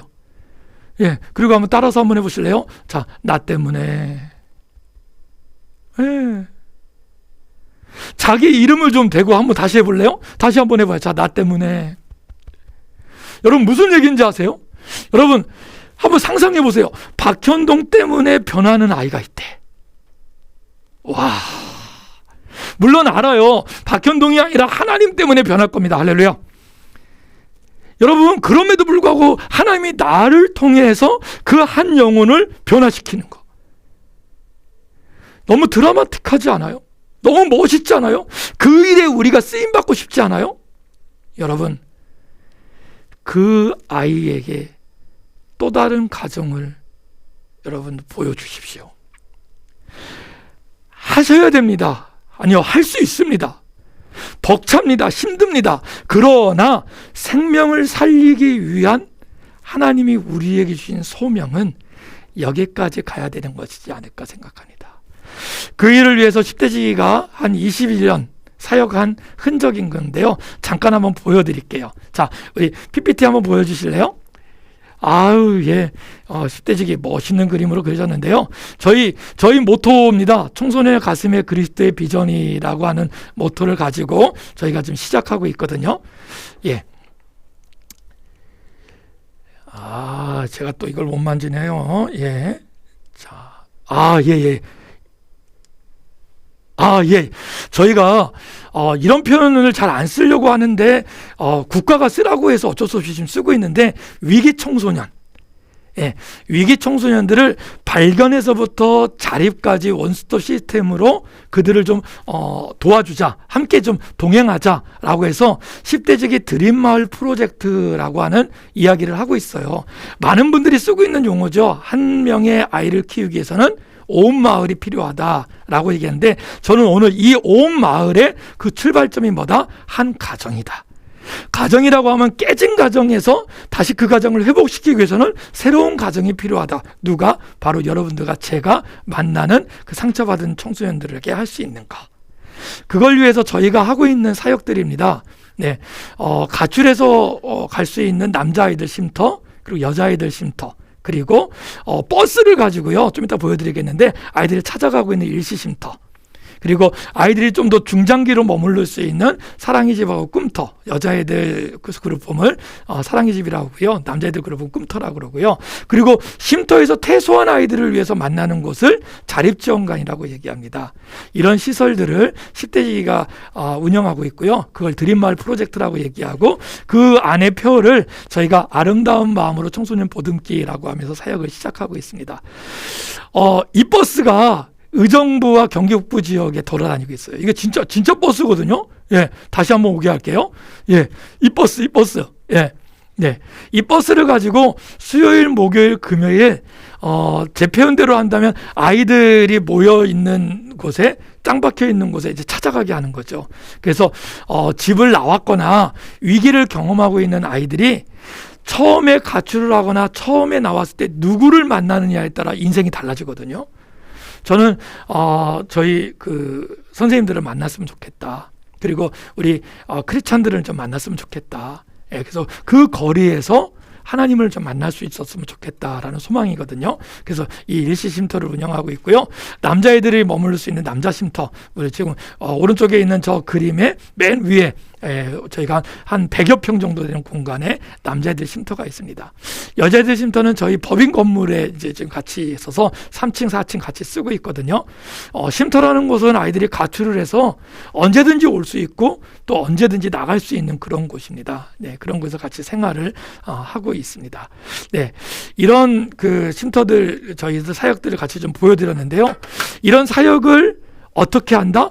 거점 중심에서 진행하고 싶다. 예. 그래서 의정부 지역이 중요한 게요. 의정부, 양주, 동두천, 포천, 연천 지역, 이걸 경기 북부 지역이라고 부르거든요. 이 지역에 그렇죠. 집을 나올 수밖에 없고 어쩔 수 없이 그렇죠. 또 다른 선택을 할 수 있는 아이들이 또 다른 선택을 하는데 자기들이 가졌던 과거가 걸림돌이 아니라 그것이 디딤돌이 될 수 있도록 그들을 지원하고 그들과 함께 또 다른 가정을 만들면서 그들이 꿈꿀 수 있는, 왜요? 상처가 너무 깊으면요, 앞을 보거나 미래를 보거나 꿈을 생각할 수 없습니다. 그러나 그 상처를 누군가가 안아주면 그 다음을 갈 수 있게 되거든요. 여러분, 우리 아이들에게 힘을 주시기 바랍니다. 좀 나와 같지 않더라도 그 아이들이 정상일 수 있다라는 생각을 좀 해주시고, 그들이 현재 보여지는 행동으로 평가하기보다는 그들이 살아오는 동안에 갖고 있었던 아픔을 가지고 표현하는 모습을 좀 보시면서 그들이 온몸으로 외치는 소리를 들을 수 있는 우리 믿음의 우리 번개탄 가족들이 됐으면 좋겠다라는 생각을 합니다. 여러분, 이들을 위해서 하나님이 주시는 그 소망으로 또 다른 가정을 여러분들의 교회에서, 여러분들의 사역지에서 만들어 주시기를 주의 이름으로 부탁을 드리겠습니다. 자, 기도하시겠습니다. 하나님 아버지, 감사합니다. 믿음으로 오늘 또 다른 가정, 우리 청소년들이 선택하고 싶어 선택한 것이 아니라 선택할 수밖에 없어서 선택해야 되는 또 다른 가정의 형태를, 또 다른 가족의 형태를 함께 나누고 있습니다. 하나님, 이들에게는 10대 때 경험해서는 안 될, 경험하지 않았으면 좋겠다고 하는 아픔이 있습니다. 하나님, 그러나 어쩔 수 없이 경험해버렸다면 이 아픔이, 이 고통이 더 이상의 고통이 아니라 이들의 삶 속에 또 다른 삶의 디딤돌이 될 수 있도록 하나님, 이들을 치료하여 주시고 이들을 회복시켜 주시옵소서. 이 사역을 위해서 전국에서 우리 10대들을 향하여 사역하고 계시는 우리 교회와 우리 목사님들, 우리 사역자들을 축복하여 주셔서 그들에게 하나님의 은혜가 임하게 하여 주옵소서. 모든 것 주님께 맡기며 감사하고 우리 주 예수님의 이름으로 기도 올렸사옵나이다. 아멘. 목사님, 그 친구들하고 예배 드릴 때 어떤 찬양 많이 부르세요? 쉼터에서 아이들과 예배 드릴 때. 우리 꼬마라고 하면 안 되죠. 청소년이니까. 청소년이니까. 예, 우리 아이들이 그 야곱의 축복 제일 사실 많이 야곱의 불러요. 축복. 예, 아무래도 좀 아이들이 처지는 찬양을 그 교회 안 다니는 애들도 있어서 처지는 찬양을 부르면 또 찬양이 잘 안 되니까 좀 밝은 찬양을 부르기를 원하는데 그 중에 야곱의 축복이 사실 제일 좋아하는 가사도 워낙 좋아하고. 요괴베스 노래 불러주면 좋겠네요. 예, 언제 잘 한번 불러줘야 좋겠죠, 저거. 그럴 것 같네요. 예. 반 목사님네 친구들과 예배 드릴 때는 네. 어떤 찬양 제일 좋아요? 거기? 저희 아이들 일단은 야곱의 축복 진짜 좋아하고, 왜냐면 그게 소년이나 이런 데서 예배할 때 그 노래 틀고 춤추고 논대요. 저기서 틀어서 좋아하고요. 그 사랑 좋아요, 애들. 그 사랑. 네, 아이들이 되게 좋아하고요. 네, 그리고 축복송 되게 좋아하고요. 신병교육 때 가면 거친 파도 날 향해 와도 그 노래 아주 그냥 뭐 군가처럼 부르니까 사실 신변교육 때니까 거친 파도가 앞으로 계속 갈 거거든요. 거친 파도가 아니라 거의 쓰나미가 갈 거라서 이 친구들이 그 노래를 좀 좋아하는 것 같은데 오늘 가정 얘기 갑니다. 이런 거 한번 여쭤볼게요. 두 분의 청소년 시기의 가정은 어떠셨어요? 목사님은 청소년 때 목사님 가정은 어떠셨어요? 저는 글쎄요, 아버님이 고1 때 소천을 하셨고, 예, 어머님, 그러니까 어렸을 때는 그냥 전통적인 가정 형태였던 것 같아요. 그냥 그렇게 5남매 중에 제가 막내로 커서 사실 좀 그 철없이 어린 시절, 그러니까 아버님 소천하시기 전까지는 굉장히 철없이 지냈던 것 같고, 사랑 정말 많이 받으면서. 그런 것 같아요. 5남매 예. 중에. 아유, 예. 제가 중학교 2학년 때 그 1학년, 2학년 때 애들이 ET라고 약 올렸거든요. ET. 예, 이빨이 튀어나왔다고. 제가 지금 살짝 웃을 뻔했는데 제가 형님을 알고 있어서 그러네요. 아, 그럴 예. 수 있겠다. 예. 마스크는 안 벗을 거고요. 네. 예. 근데 모서 크로즈로 보여요. 어서 크로즈로. 그래서 이빨이 뛰어나와서 그렇게 낙을 뭐 갖고 해서 학교에서 막 힘들고 그랬었던 게 좀 있었는데 네. 그럼에도 불구하고 뭐 집에서 워낙 누나나 형들이 좀 만만하게 잘 해주셔서 큰 상처 없이 지내는 무난한 것 믿음의 같기는. 가정. 예, 믿음은 아니었고요. 믿음은 없었고. 예. 제가 신앙생활을 중학교 때 저희 큰형님하고 제가 제일 처음 시작한 것 같아요. 예, 그러다가 이제 아버님 소천하시는 그게 저희한테 고통인 줄 알았는데 그 기간 한 6개월 정도 이제 암투병을 하시다가 소천하셨는데 그 기간에 저희 가족을 하나님이 은혜의 도구로 쓰셨죠. 그래서 그때 우리 어머님도 교회 나가기 시작하고 누님들도 이렇게 교회 나가기 시작하고 아버님이 소천하시기 한 달 전에 이제 세례 받으시고 이제 소천하셔서 그게 이제 구원의 닷줄이 저희 가족. 어찌 보면 가장 무난했던 일반 평범한 가정에서 목사님이 먼저 중학교 때 믿음 생활을 시작하시고 그러고 나서 하나님의 또 다른 계획으로 가정복음화가 이루어진 거네요. 네. 그러고 나서 중3 때 제가 어떤 이런 열등감이나 이런 것들 좀 이겨내기면서 그때 처음 네 꿈이 뭐냐 그래서 그때 전도사요 그랬거든요. 저는 그때 전도사가 제일 높은 줄 알았죠. 예. 왜냐면 제가 어느 학교라고 말씀을 못 드리겠지만 신일중학교라는 학교를 나왔는데 그 학교의 교목 거기도 채플이 있잖아요. 예, 목사님이 아니라 그때 전도사님이 이제 채플을 인도하시고 저희들 이제 성경 공부를 가르치셨거든요. 그래서 그때는 저는 전도사야 그랬는데 그게 이제 고백이 돼서 진짜로. 그 이후부터 나중에 전도사가 되고 목사가 돼서 신일중학교 채플을 갔다 오셨잖아요. 감격이었죠. 예. 그래서 중고등학교 때 또 이런 체험이 있으니까 지금 또 청소년 사역을 하시는 거 아닐까. 맞아요. 예. 반 목사님은 어떠셨어요? 가정 저희 청소년 가정이요? 때. 저는 굉장히 행복한 가정이었고요. 장로님 권사님 가정에서 정말 부족함 없이 자랐던 것 같아요. 저는 부모님의 사랑을 너무 많이 받았고요. 저는 좀 어머니의 영향을 굉장히 많이 받았는데요. 많이 퍼주시기도 하고 사람들 퍼주다가 많이 힘드시기도 하고 그리고 교회를 너무 사랑하셨어요, 두 분이. 그러면 일단 반 목사님은 이제 나는 너무 행복한 가정이었다라는 건 가족 전체적인 의견일까요? 아니면 반 가족 전체적인 목사님의 의견입니다. 가족 전체적인 저희 누나랑 저랑은 정말 부족함 없이 자랐어요. 저희 어머니가 그러니까 구급 공무원으로 시작하셔서 4급까지 올라가신 전설적인 신하시거든요. 근데 제가 신학생이 되고 나서부터 교회에서 1000명 밥을 매주 하셨어요. 그러니까 이제 다른 분들은 이제 어머님이 이제 얼굴이 돼서 교회 앞에서 이제 막 사람들 마주하고 이러길 원하셨는데 제가 신학생이 되고 나서 식당에서 나와 보신 적이 없어요. 그리고 교회 개척을 2번 하셨는데 교회가 올라갈 때마다 저희 집은 자꾸 지하로 내려가긴 했는데 그러니까 그만큼 교회를 사랑하셨어요. 잠깐만. 그래서 그 마음이 교회가 올라갈 때마다 우리 집은 저희는 밑으로 내려갔어요. 내려갔다. 계속 내려갔어요. 그만큼 빚을 내서까지도 교회를 막 이렇게 목회자를 섬기시는 것들, 사람을 막 베푸시는 것들을 제가 분명히 세상의 지위가 그렇게 되셨는데도 아버지도 정말 그러신데도 그래서 제가 그걸 지금 받고 있는 것 같아요. 그러니까 그 사랑을. 교회 개척을 2번 저희가 했어야 되는데. 근데 원래 청소년 때는 그 부모님들이 좀 너무 교회에다 그렇게 다 바치고 교회만 가 살면 조금 삐뚤어지고 막 그러지 않나요? 근데 그러니까 이게 어렸을 때 제가 그거를 너무 많이 봐서 그런지 그러니까 저는 교회가 세상의 중심인 줄 알았어요. 그러니까 세상에서 방황을 해도 주일날은 꼭 갔어요. 교회 회장이 네 전날 술을 마셔놓고 교회는 중고등부 회장인데도 네. 주일 네. 전날 술을 마시고. 네, 그래도 교회는 그러니까 저는 그러니까 모든 것이 교회가 중심인 줄 알아서 교회를 빠진 적이 한 번도 없고요. 교회는 그러니까 빠진 거죠. 그게 되게 중요한 것 같아요. 어렸을 때 제가 어떤 교회에서 분명한 좋은 경험을 했고, 네 그래서 전 진짜 부모님한테 너무 감사해요. 저는 초중고를 다 분당에서 나왔거든요.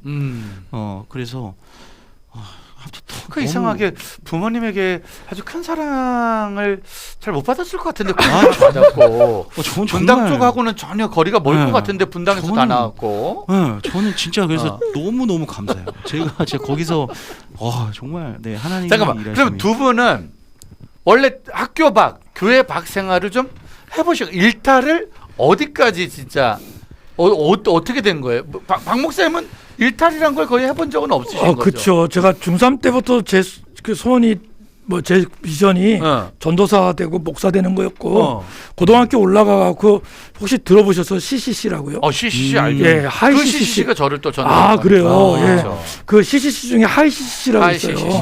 네. 시멘트 콘크리트 클럽. 예. 그 CCC가 제가 다녔던 고등학교에 네. 이렇게 들어와서 이게 암세포라고 하면 안 되는구나. 이게 점조직처럼 완전히 예. 그 당시가 그렇게 해서 막 제자 훈련하고 그런 모임이 있었는데 고등학교 들어가자마자 그 모임에 들어가서 제자 양육 받고 그러면서 뭐 이렇게 후배들하고 같이 이렇게 양육하는 게 삶이었으니까 사실 뭐 안 믿으시겠지만 그냥 뭐 다른 걸 그 해본 기억이 점조직 없었죠. 때문에 저도 고1 때 학교 가자마자 저는 교회도 안 다녔는데 그 점조직에서 네. 우리한테도 침투하는 바람에 그래서 고1 때부터 가서 그런 거였죠. 가장 방황할 시기를 이렇게 보냈거든요. 그러다가 이제 대학교 간 게 바로 신학대학을 갔고 그 신대원 가고 그냥 이렇게 온 그래 거죠. 우리 같은 경우는 사실 방황은 없었던 거예요. 네, 그래서 우리 집에 있는 꼬마들이 가끔 네. 그래요. 뭐 술도 안 먹어보고 뭐 네. 가출도 안 해보고 이런 사람이 나를 알까. 가끔 이렇게 시비 거는 애들이 이런 많아요. 얘기할 때 지금 반 목사님은 계속 안절부절 하시는 건데 반 목사님 같은 경우에 그래도 어릴 때부터 그래도 신기한 건 그렇게 딱 엄하게 그래도 믿음 안에서 네. 잘하는데도 좀 방황을 하셨네요. 저는 그게 너무 좋아 보였던 때가 있었던 것 같아요. 그래서 네. 그런데도 아무튼 교회를 빠지진 않았어요. 그 분당에서 시작된 그 지금은 굉장히 좀 아까부터 무한 반복하는 그래도 교회는 네, 빠지지 그럼요. 않았습니다. 네, 정말요. 네, 근데 어른들은 너 이놈 시계 술 먹고 교회를 나오고 있어 너 저거 사탄의 자녀 아니야 저거 그렇게 혼나보지는 아버지가 교회 장로님이었기 때문에 저를 그렇게 험하게 다루시는 분은 없었던 근데 저는 근데 진짜 그렇게 방황을 해도 그 라이즈업이라고 굉장히 좀 한때 굉장히 부흥됐던 게 저희 학교에서 1기로 시작했어요. 그렇죠 분당에서. 그게 제가 저한테 지분이 좀 있습니다 사실. 왜냐면 저는 예배 때 안 가도 제가 애들 다 집어넣었거든요. 가라 씨. 그러고 그러니까 되게 밝혀지면 굉장히 힘든 일들이 많은데 그래도 그 제가 초등학교 때 중학교 때 경험했던 그러니까 기독교의 본질은 하나님의 자녀가 되는 게 맞는 것 같아요. 한번 자녀됨을 경험하면 계속 다시 돌아갈 곳이 있으니까 돌아갈 곳을 계속 찾아가는 것 같아요. 네, 그래서 진짜 방황은 하지만 네. 마음 속에 네, 그렇죠. 그래도 한 번은 남아 있는 이 안에 양심이 계속 살아서 있으니까 남들보다는 더 갈 수 없고, 네, 뭔가 제가 지키려고 했던 부분들이 있었던 것 같아요. 여자 문제 뭐 이런 부분들. 그러니까 네, 굉장히 이걸 뭐라고 해야 되지? 그냥 아무튼 마지막에 찔리는 거 그냥 마지막에 이거는 안 되겠다 하는 그런 것들이 막 주님의 음성 같은 게 들리는 건가요? 저는 그게 사람을 통해서 그러니까 제가 개척을 했을 때 목사님들을 만나서 이렇게 돌아왔듯이 저도 학교에서 그 정말 제가 지금 제 사역을 하는 모든 똑같이 사역하게 만들었던 체육 선생님이 계시거든요. 그 선생님이 저를 이제 운동을 시키시면서 체대를 갈 수 있게끔 6명을 네, 운동을 시키셨어요. 20살 때. 그분을 만나고 나서부터 운동을 하게 되고 운동을 하니까 술 담배는 하지 말아야 되고 그러니까 더 이렇게 규칙적인 생활로 돌아가고 그러면서 교회로 가고 그러니까 결국에는 사람인 것 같아요. 그러니까 우리가 그럴 수 있는 거야. 교회를 잘 다니고 중고등부 회장이지만 술 담배도 할 수 있고 방황도 할 수 있고 흔들릴 수도 있는 거야. 그렇죠. 그런 애들을 내치면 안 되는 거죠. 네, 그럼요. 네. 그런 애들도 품어야 되는 거죠. 네, 그럼요. 네. 대신에 목사님 그런 애들을 품다가 선생님들 가슴에 멍들지 않나요? 아, 멍들죠. 예, 어떤 선생님이 저는 네. 이제 가끔 이제 우리 그 10대직 있는 선생님들 중에 가끔 이제 봉투 들고 오시는 분이 제일 무서워요.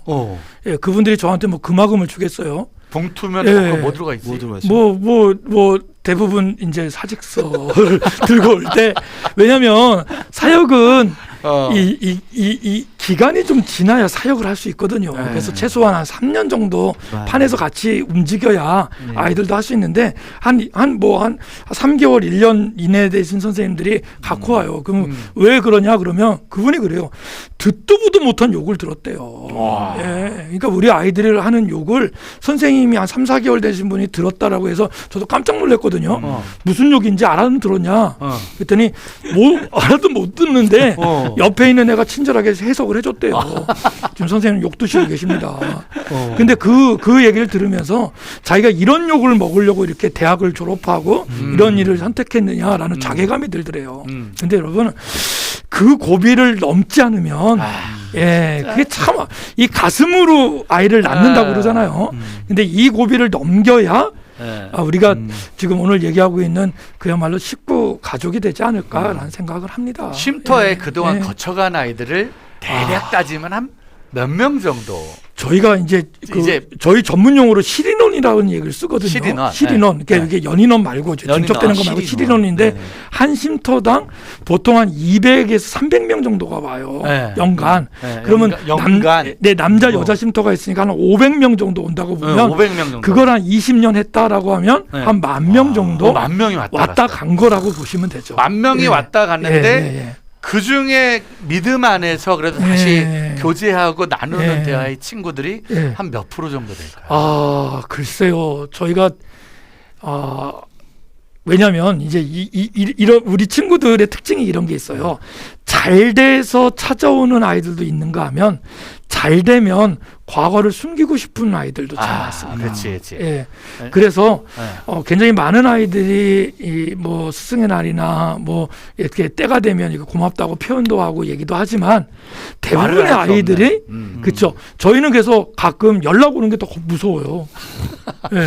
왜냐하면 연락이 와도 무섭고 예. 안 와도 무섭고. 예. 힘들거나 사고를 치면 연락을 할 수밖에 없으니까.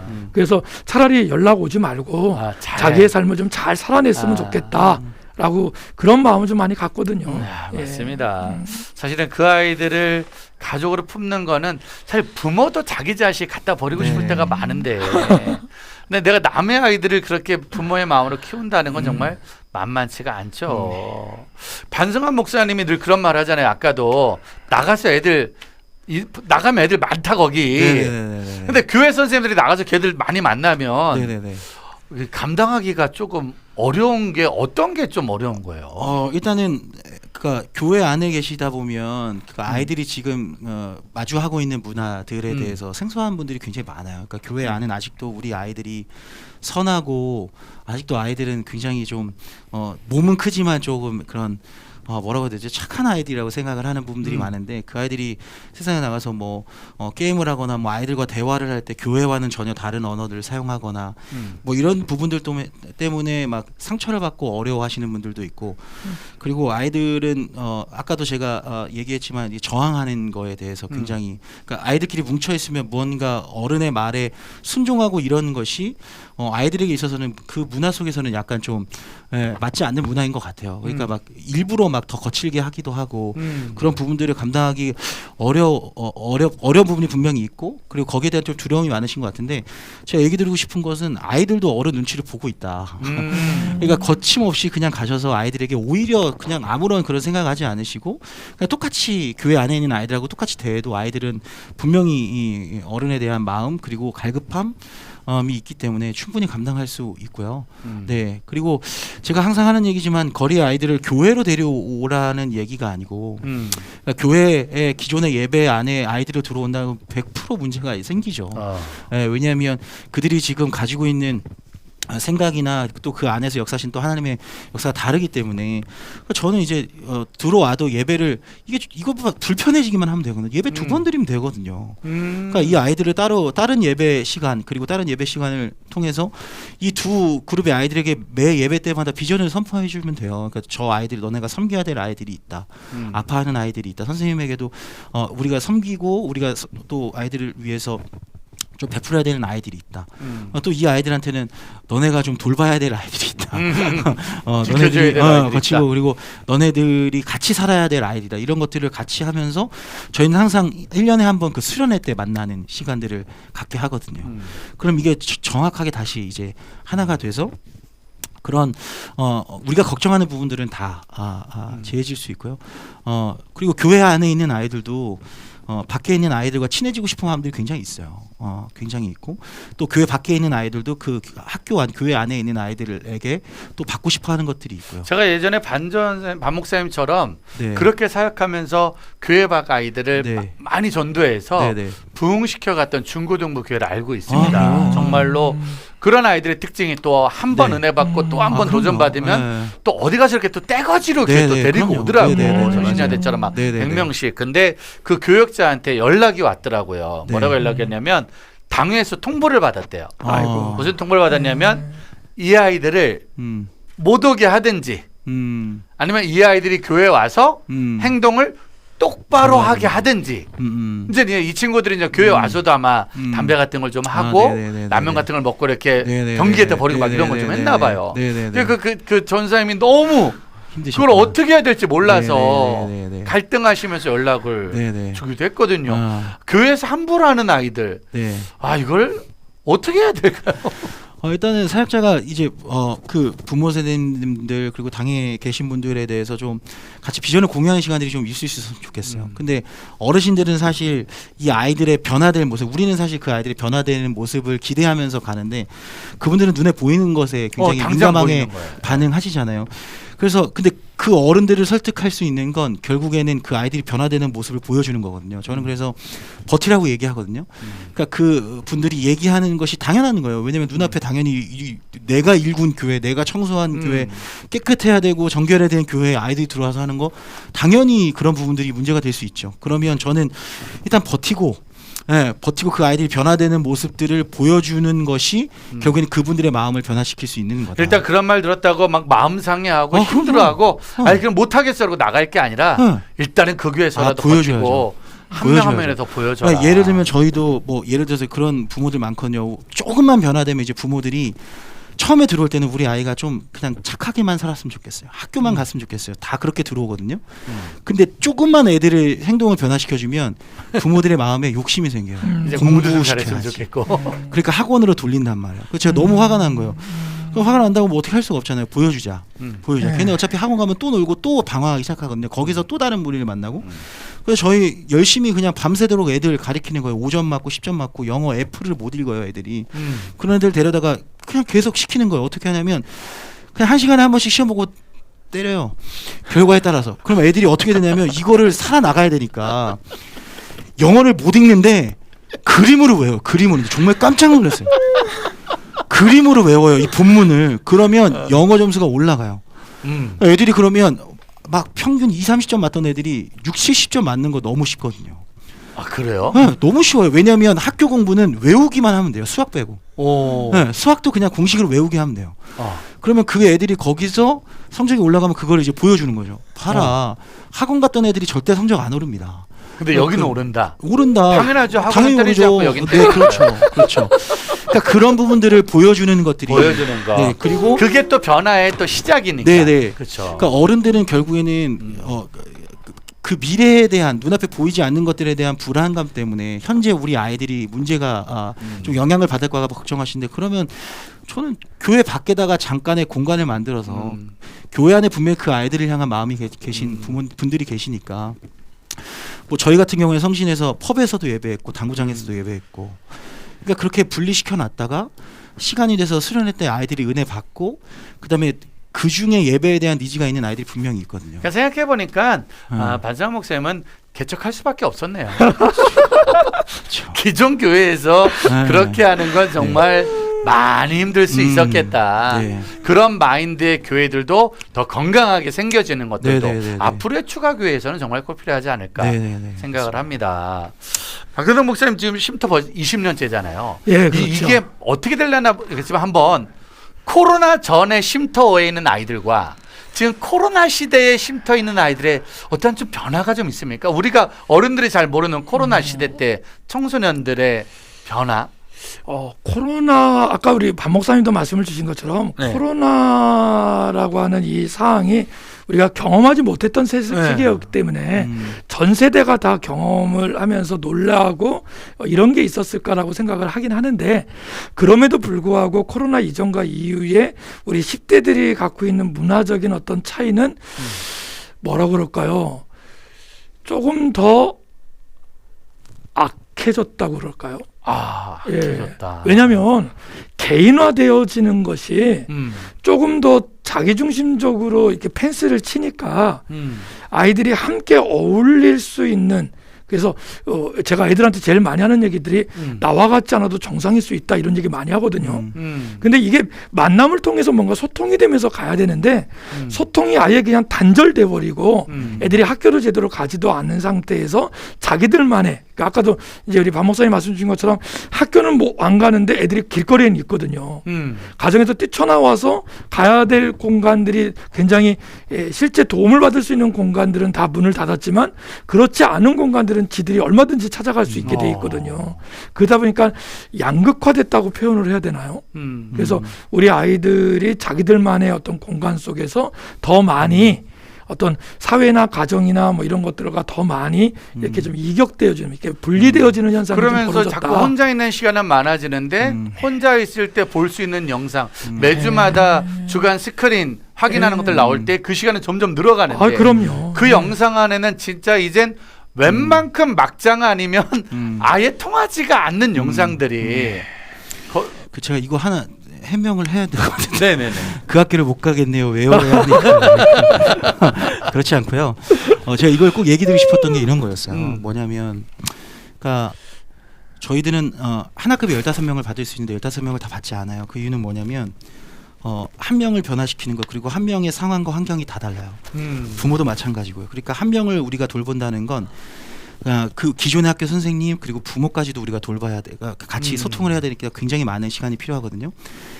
왜 제가 그 아이를 때려서까지도 그렇게 하는 이유가 뭐냐면 학업 정년기에 있는 아이들 중에 15% 이상이 그러니까 경계성 지능 장애에 있는 아이들이 굉장히 많아요. 지금 그게 굉장히 늘어나거든요. 그래서 지금 교육부나 이런 데서 지금 느린 학습자라고 하는 표현을 써서 그 아이들에 대한 관심들이 높아져요. 그게 뭐냐면 아이들이 부모에게 배워야 되는 거, 그러니까 그 나이 때에 배워야 되는 지식, 지혜들을 배우지 못하니까 몸은 크는데 그 어릴 때 나이에 지능이 멈춰버린 거예요. 그 아이들이 15% 이상 돼요. 근데 그 아이들은 그러니까 우리가 쟤는 왜 저렇게 못하지? 라고 얘기하는 게 몸이 저렇게 크는데 왜 못하지? 당연히 못해요. 왜냐하면 몸은 19살인데 지능은 12살에 멈춘 아이들이 되게 많아요. 교회 안에서도 그런 아이들은 상담으로 해결되지 않아요. 지능이 멈췄기 때문에 이건 얘네들이 아무리 13살 미만 때는 그게 좀 변화될 수 있는데 발견하기가 쉽지 않아요. 왜냐하면 그걸 하려면 풀배터리를 다 상담을 해야 되고 로샤라고 하는 100만 원이 넘는 막 그런 심리 검사를 해야 그걸 알 수 있는데 대부분 그거에 대해서 인지도 못하고 알지도 못하고요. 그 아이들을 그러면 그 아이들은 어떻게 해야 되냐면 12살에 멈춘 13살에 멈춘 아이들은 훈련을 통해서 그 문제들이 해결될 수 있어요. 반복적으로 훈련해줘야 그 아이들이 살아갈 수 있는 거예요. 13살의 지능으로 90세, 100세까지 살려면 이 아이들은 특징이 뭐냐면 오늘 하루에 5가지 사건들을 배열하면 얘네들이 이거 배열을 못해요. 까먹어요. 그러니까 이거에 대해서 다음에 또 이런 똑같은 상황이 와도 분명히 혼났는데도 까먹어요. 그러니까 왜 너는 내가 맨날 얘기했는데 왜 이걸 못하니? 못할 수밖에 없어요. 초등학교 때 맨날 그랬잖아요. 안만 들어도 초등학교를 멈추니까. 그런 부분들이 그래서 제가 학교 밖에서 만나는 아이들 특히나 뭐 가출 청소년 이런 아이들이 여기에 걸려 있는 아이들이 정말 많아요. 왜냐하면 그 나이 때 배우지 못하고 학교에 다니지 못했기 때문에 그래서 이 검사들을 통해서 이 아이들이 지금 상황을 확실하게 저희들이 캐치하고 그리고 이것들을 상담으로 해결할 수 있는 부분은 상담으로 해결하고 이것들을 계속해서 훈련해야 되는 아이들은 왜냐하면 그 훈련을 통해서 이 아이들이 살아가게끔 해줘야 되기 때문에 그래서 아이들마다 한 명 한 명 다 다른 솔루션들 다 다른 케어 방식들이 진행되고 있다는 것을 기억해 줬으면 좋겠어요. 그러다 보니까 사실은 다 지금 때리지 20, 30, 않아요. 40대 청년들 어른들도 하는 행동을 보면 중학생 같을 때가 있는 거예요. 네. 20, 30, 40대들이 네. 행동하고 사고 치는 모습들이 네, 네. 중학생, 고등학생들이 막 네. 사고 칠 때의 모습들로 네, 네, 네. 막 할 수도 있는 그때 멈춰 있기 때문에 근데 놀라운 게 그거를 추적해 보면 부모와의 관계가 단절된 그때 멈추는 아이들이 굉장히 많고요. 지금 사회적으로 굉장히 이 부분에 있어서 관심이 많아서 각 지역마다 느린 학습자 뭐 훈련센터, 도서관 이런 것들이 많이 일어나고 있는데 관심이 없어요. 왜냐하면 이게 절대 안 변해요. 사실 저 같은 경우에는 이 청소년 문제와 이런 학교 밖 청소년들 그래도 어쨌든 이 문제를 해결하기 위해서 제가 생각하는 유일한 대책은 이젠 국회에서 이걸 법으로 제정을 해야 된다. 네. 그래서 저희 청소년 사역자협의회에서 유일하게 국회로 갈 수 있는 분이 박현동 목사님이시다. 아. 외모를 봐도 네네네. 성품을 봐도 네네네. 또 머리 스타일을 봐도 네네네. 우리 박현동 목사님만이 국회로 갈 수 있다. 네네네. 이게 생각을 하는데 이게 전국 방송이 아닌 게 얼마나 감사한지. 목사님 어른들이 특별히 네. 교회 어른들이든 어떤 어른들이든 진짜 네. 우리 아이들을 위해서 이젠 이런 힘을 좀 써주셔야 됩니다. 정말 말해준다면 어떤 거 있을까요? 반 목사님이 말씀 주신 그 대상에 대한 어려움에 대한 말씀을 주셨는데 우리 그 경계선 지능 청소년들 우리 청년들에 대한 그 안타까움을 말씀 주셨는데 이 경계선 지능이 그 유전적인 성향도 있지만 어떻게 보면은 이 그 어린 시절의 상처 때문에 나타나는 거거든요. 그래서 흔히 말하는 이제 7084라고 해서 IQ가 70에서 84 있는 아이들이에요. 얘네들은 장애 등급도 받을 수 없는 아이들이고 그렇다고 정상적 사고를 하기에는 좀 어려워요. 그래서 무한 반복을 할 수밖에 없는 건데 이거를 초등학교 이전에 중학교 이전에 발견을 해서 느린 학습자 프로그램을 돌리면서 그 아이들과 함께 이렇게 하면 되는데 돈 많고 안정적인 가정에서 발견이 됐다면 그게 가능하지만 위기 가정에서 이런 아이들이 발견이 됐을 경우에는 부모들이 사실 더 화났네. 예, 네. 케어가 잘 안 되는 거거든요. 또 부모도 느린 네. 학습자의 가능성이 맞아요. 아, 이 네. 비율이 심지어 한 학급에 한 3명 정도 있다라고 얘기를 네네. 해요. 그럼 뭐 그 숫자는 엄청난 거거든요. 네네. 근데 이런 아이들이 학교에서도 적응 못하고 교회에서도 적응을 못해서 따돌림을 받는 대상이라면 이런 그 낮은 곳에 누가 가야 되느냐? 저는 한국교회가 가야 된다는 거 생각하고요. 거기를 품에 안아야 되는 거고요. 어른들이 해야 되는 거는요. 가장 중요한 겁니다. 인식 전환이에요. 인식 전환. 네, 쉬운 말로 제가 앞에서 아까 말씀드렸지만 문제야라는 표현 안 썼으면 좋겠고 문제는 예, 없다. 예. 그리고 위기 청소년 뭐 이런 그 학술적인 용어조차도 낙인 효과다. 그냥 다 청소년이다. 청소년. 그 대신 그 중에 좀 느린 애가 있고 좀 약삭 빨라서 좀 빨리 가는 아이가 있다. 그럼 이 아이들을 그냥 표현이 좀 죄송하지만 하나님이 주신 생명은 다 평등하잖아요. 그 아이들이 갖고 있는 역량이나 스펙에 따라서 아이들을 보는 거 아니잖아요. 네. 근데 이런 걸 아시는 분들임에도 불구하고 현장에서는 사실 이게 니네 아버지 누구야? 이렇게 물어보는 것부터 예, 그 아이의 족보를 따지겠다는 거고 뭘 가졌는지를 보겠다는 거잖아요. 네. 우리 교회에서나 뭐 우리 사역 현장에서 그러신 분 안 계시겠지만 아이들을 그냥 아이들로 청소년으로. 그래서 저는 학생이라는 표현도 싫거든요. 학생이 아닌 애들도 있으니까. 있으니까. 예, 그러니까 청소년이라는 표현 얼마나 멋있어요. 그래서 있는 그대로 아이들을 받아주는 그런 사회가 된다면 아까 박 목사님 말씀 중에 가장 인상 깊은 게 애들이 막 가다가 막 가는 이유는 뭐냐면 앞에 배는 게 없으니까. 배는 게 없다는 건 소망이 없다는 거거든요. 꿈이 없다는 거거든요. 왜요? 내 아빠가 내 엄마가 나를 사랑하는 사람이 나를 버렸는데 더 이상 나를 버릴 사람이 없다니까요. 그러니까 막 가죠. 근데 거기에서 아까 우리 박 목사님처럼 누군가 한 사람이 나타나주면 그 사람 때문에 브레이크가 걸리고 그 사람 때문에 돌아선다니까요.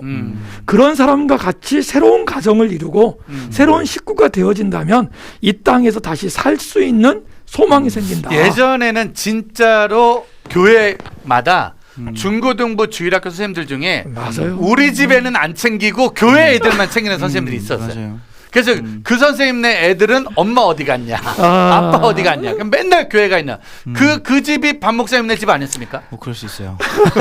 늘 엄마 아빠가 네, 교회가 네, 있고 맞아요. 교회 형 누나들 챙기고 네. 나는 안 챙겨주는. 네.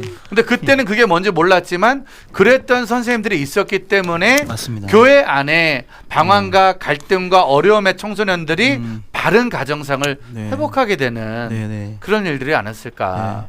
근데 지금은 교회 학교에서 그런 선생님들을 찾는 게 어렵죠. 조금 많이 어려워진 것 같아요. 반 목사님네도 스탭들, 청년 교사들을 많이 모을 텐데 어때요? 좀 요즘에 그런 교사 모집이나 자원봉사자들 모집하는 일이? 그 저희들이 하는 건 그래서 계속해서 모을 수 있는 힘은 아이들이 변화되는 것, 그러니까 잃어버린 영을 찾는 것을 매일매일 보게 하면 아이들이 모이더라고요. 그러니까 매일 똑같은 아이들, 똑같은 문제가 아니라 매일 새로운 아이들이 왔는데 새로운 문제를 가지고 왔는데 그 문제들이 해결됨을 보고 그 멘토들이 그걸 보고 은혜를 받고 거기서 하나님의 소망을 발견하고 자기의 소명도 발견하고요. 근데 저희들이 멘토를 모집할 때 가장 중요시 여기는 게 있어요. 그게 뭐냐면 그러니까 아이들 때문에 왔다. 그러니까 내가 지금 기독교 교육학과를 나왔고 상담학교를 나와서 내가 이걸 통해서 이 아이들에게 뭘 주려고 왔다. 저희 절대 안 받거든요. 왜냐하면 아이들 때문에 상처받으면 그러면 그 사람은 100% 다 나가 떨어져요. 저희는 여기 예배하러 온 거다. 그러니까 우리가 하나님 앞에 예배하러 왔을 때 하나님이 우리에게 그 예배 가운데 섬기도록 맡기신 것이 이 아이들의 영이기 때문에 그러면 이제 흔들림이 없어요. 아이들 때문에 온 사람들은 100% 아이들의 감정에 따라서 자기의 감정, 예배 뭐 신앙의 감정이 생기는데 하나님 때문에 온 거기 때문에 하나님 앞에 최선을 다해서 순종하는 것이 아이들을 섬기는 것이고 그 아이들이 그렇다고 해서 터져도 이들은 터지지 않아요. 왜냐하면 그때 제가 항상 하는 얘기가 있거든요. 너 하나님이 그 아이를 섬기라고 했던 것들에 대해서 어느 정도 순종했어? 100% 순종했어? 그럼 된 거야. 하나님 보시기에 그 아이는 터졌어도 그 아이는 돌아와. 반드시 돌아와. 왜냐하면 제가 가서 데려오면 되거든요. 수련회나 부흥회나 우리 애들이 은혜 받았어요라고 말하는 분들 중에서는 애들도 은혜 못 받고 본인도 못 받고. 그래요? 근데 내가 은혜 받으려고 애를 쓰면 본인도 은혜 받고 애들도 저절로 은혜 받는 그런 일들이 일어나지 않을까 싶습니다. 자, 그럼에도 불구하고 자 오늘 마지막 질문이 될 것 같은데요. 그래도 열매가 있었기 때문에 아까도 말했지만 이게 힘들고 어려운데도 불구하고 이런 열매가 있었기 때문에 포기를 못한다. 정 목사님 어때요? 20년 동안 그 만났던 아이들 중에 뭐 못 찾아오는 아이들도 있고 모르는 아이들도 많이 있지만 이런 아이들의 열매가 있다. 그럼요. 20년 동안 이 사역하면서 지금도 이제 이렇게 연락을 주는 그러니까 처음 많은 분들이 저한테 그런 얘기를 해요. 이렇게 박현동 목사님 욕심이 많아서 사역을 계속 키우는 거 아니냐. 그리고 누구라고 얘기 안 하겠지만 어떤 사람은 저보고 청소년기의 삼성이다 뭐 이런 엉뚱한 누구라고 말할 수가 없죠. 저도 말할 수 없죠. 어떻게 누구라고 얘기를 해요. 그런데 삼성 기업이다 뭐 이런 얘기 한 적 있죠. 그건 오해인 게 사역의 볼륨을 키우는 거는 키울수록 힘들거든요, 사실. 그렇죠. 예, 왜냐하면 작은 사역도 힘들지만 큰 사역은 큰 사역들이 힘들거든요. 그러면 키울 수밖에 없었던 거는 뭐냐면 그 안에서 생활했던 아이들이 그 다음 단계가 필요했던 거예요. 그래서 어쩔 수 없이 여자애들 만나다 보니까 남자애들도 필요하고 이 아이들이 단기로 있다 보니까 장기 시설도 필요하고 이 아이들이 쉼터를 나가고 난 다음에 생활을 해야 되니까 그걸 또 지원하는 프로그램이 필요하니까 그런 것들을 연결해서 하게 되는 거거든요. 그런 모티브, 어떤 동기부여를 준 게 어쩌면 어른들이 아니라 그 안에서 같이 만났던 아이들이었다. 그리고 아이들이 아이들을 생각하는 게 훨씬 더 도전적이고 너무 멋있다. 그래서 그런 보람이 있었기 때문에 여기까지 오지 않았나라는 생각이 아이들이 그게 자라가는 모습이네요. 단기로 있다가 장기로 또 다른 무언가로 봉사로 우리 아이들은 지금도 여전히 자라가고 있다. 그 자라가는 아이들에게 사회적으로 교회적으로 우리 무언가의 뒷받침을 좀 해줘야지만 이 일은 이루어지지 않을까. 그래서 저는 목사님을 국회로 보내고 싶은 거예요. 그래야 한 명 정도라도 국회에 가서 이 얘기를 좀 해줘야 우리가 동사무소에서 아무리 얘기를 한다고 이게 해결이 되지 않습니다. 계속 빨리 말씀하시죠. 투표하겠습니다. 박 목사님, 목사님에게 있는 정말 눈물 나는 간증의 아이들의 이야기 열매 어떤 게 있을까요? 그냥 저는 아이들 별로 관심 없고요. 제가 살아 있는 게 참 감사한 것 같아요. 그러니까 저의 관심은 그러니까 분명히 아이들에게 있었죠. 그러니까 아이들을 늘리고 아이들에게 열매를 맺는 것들을 자랑하고 그런 것들이 저에게 분명히 있었어요. 그때가 이제 제가 이명호 목사를 만났을 때고 그때 제가 번아웃 때고요. 그러니까 저의 방향이 잘못됐다는 것들을 발견하게 해주신 게 이명호 목사님이 그때 저를 이상한 기도원으로 저를 부르셔가지고 깨졌죠. 근데 그때부터 지치지 않아요. 왜냐하면 그러니까 저의 기준이 아이들이 아니라 하나님이 돼버렸어요. 그러니까 어떤 아이가 그런 얘기했어요. 대구에서 얘가 하도 문제를 치니까 저희 이 교회를 보냈는데 그 아이가 그 센터장님한테 그래. 센터장님은 정말 아이들을 사랑하시는 것 같은데 목사님은 정말 하나님을 사랑하시는 것 같다고. 아이들을 정말 안 사랑하시는 것 같다고. 근데 진짜 맞거든요. 왜냐하면 아이들 때문에 했으면 저는 아무것도 못했을 거예요. 예를 들면 뭐 칼을 들고 엄마를 찌르고 있는데 경찰도 안 나서는데 저보고 가라고 해서 갈 이유가 없어요. 조직폭력배한테 잡혀 있는데 제가 거기 갈 이유가 없어요. 저도 무섭거든요. 저도 살고 싶거든요. 네, 뭐 집에 전기가 끊기고 지금은 너무 잘 살지만 제가 굳이 그렇게 할 필요가 없어요. 저도 대형교회에 있었고 그렇게 있고 싶은데 제 기준은 그냥 하나님인 거예요. 하나님의 저한테 맡기신 영혼이 아이들이었고 그 아이들에게 하나님이 나에게 주신 그 사명을 내가 지금 100% 다 감당하고 있는가. 그 길이 학교면 학교 일들을 어떻게든 내가 해내야 되는 거고 그게 아까도 위례 카페를 만드셨다는데 그 위례 카페를 만들어서 아이들에게 무언가를 줘야 되는 일이면 어떻게든 내가 그것들을 세상이 비추어도 실력적으로도 못 알아들이지 않고 남들에게 하나님의 일인데 쪽팔리지 않을 정도로 어느 정도 퀄리티를 만들어내는 것. 그러니까 시간을 거기다가 투자하고 잠을 쪼개서 하는 이유가 그건 것 같아요.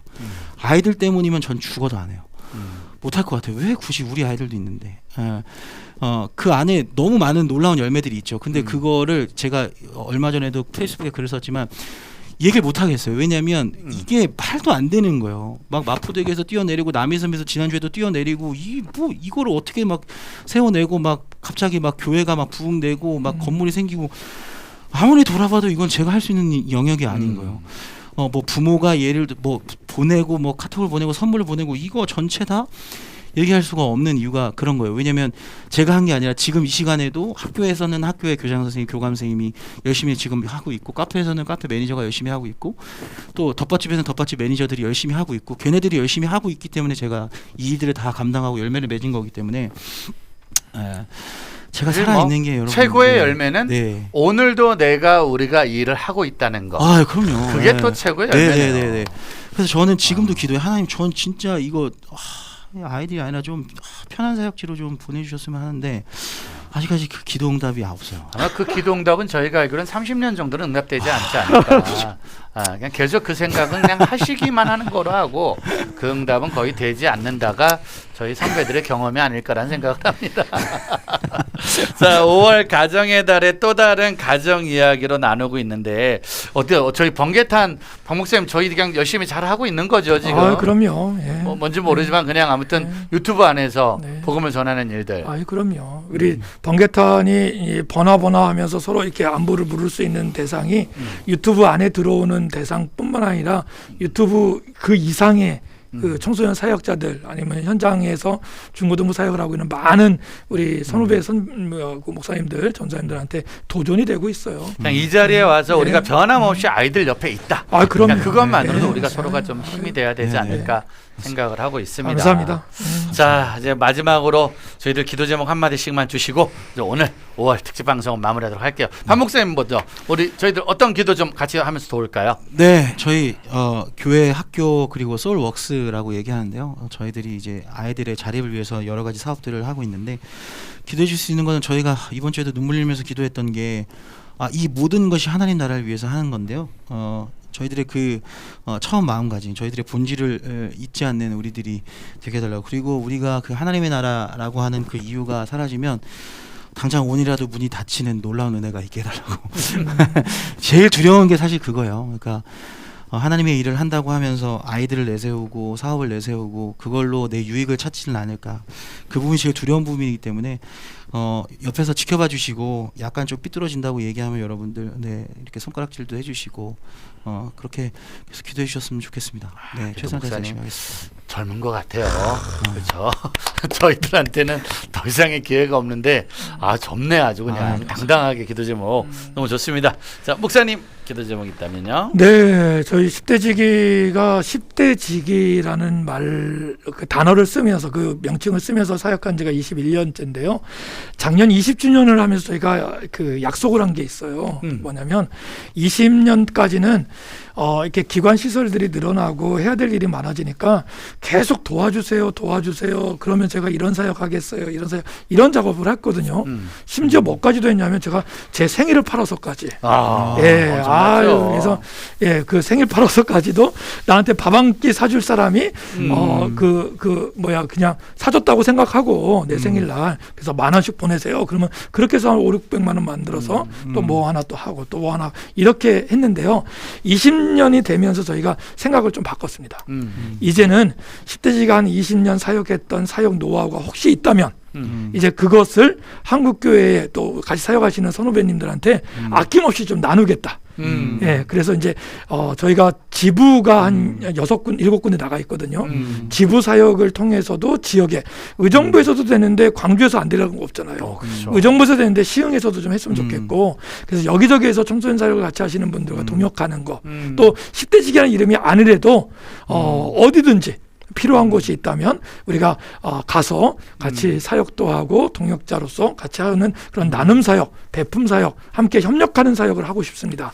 사실 그 청소년들은 사역을, 대한민국 사방팔방에 모두 있기 때문에 그들을 위해서 달려가시는 사역자들의 좋은 사역들은 많이 지역에도 소개가 돼야 되지 않을까. 그러기 위해서 앞으로 두 분의 사역은 정말 더 중요하지 않을까. 우리 국회에서 우리 사역의 현장에서 다시 한번 귀하게 만날 수 있는 은혜가 있기를 소망하고요. 다음번 또 청소년 이야기 때 또 다른 이야기로 아무튼 두 분은 저희 번개탄 그냥 계속 오시는 거로 그렇게 해주셨으면 좋겠습니다.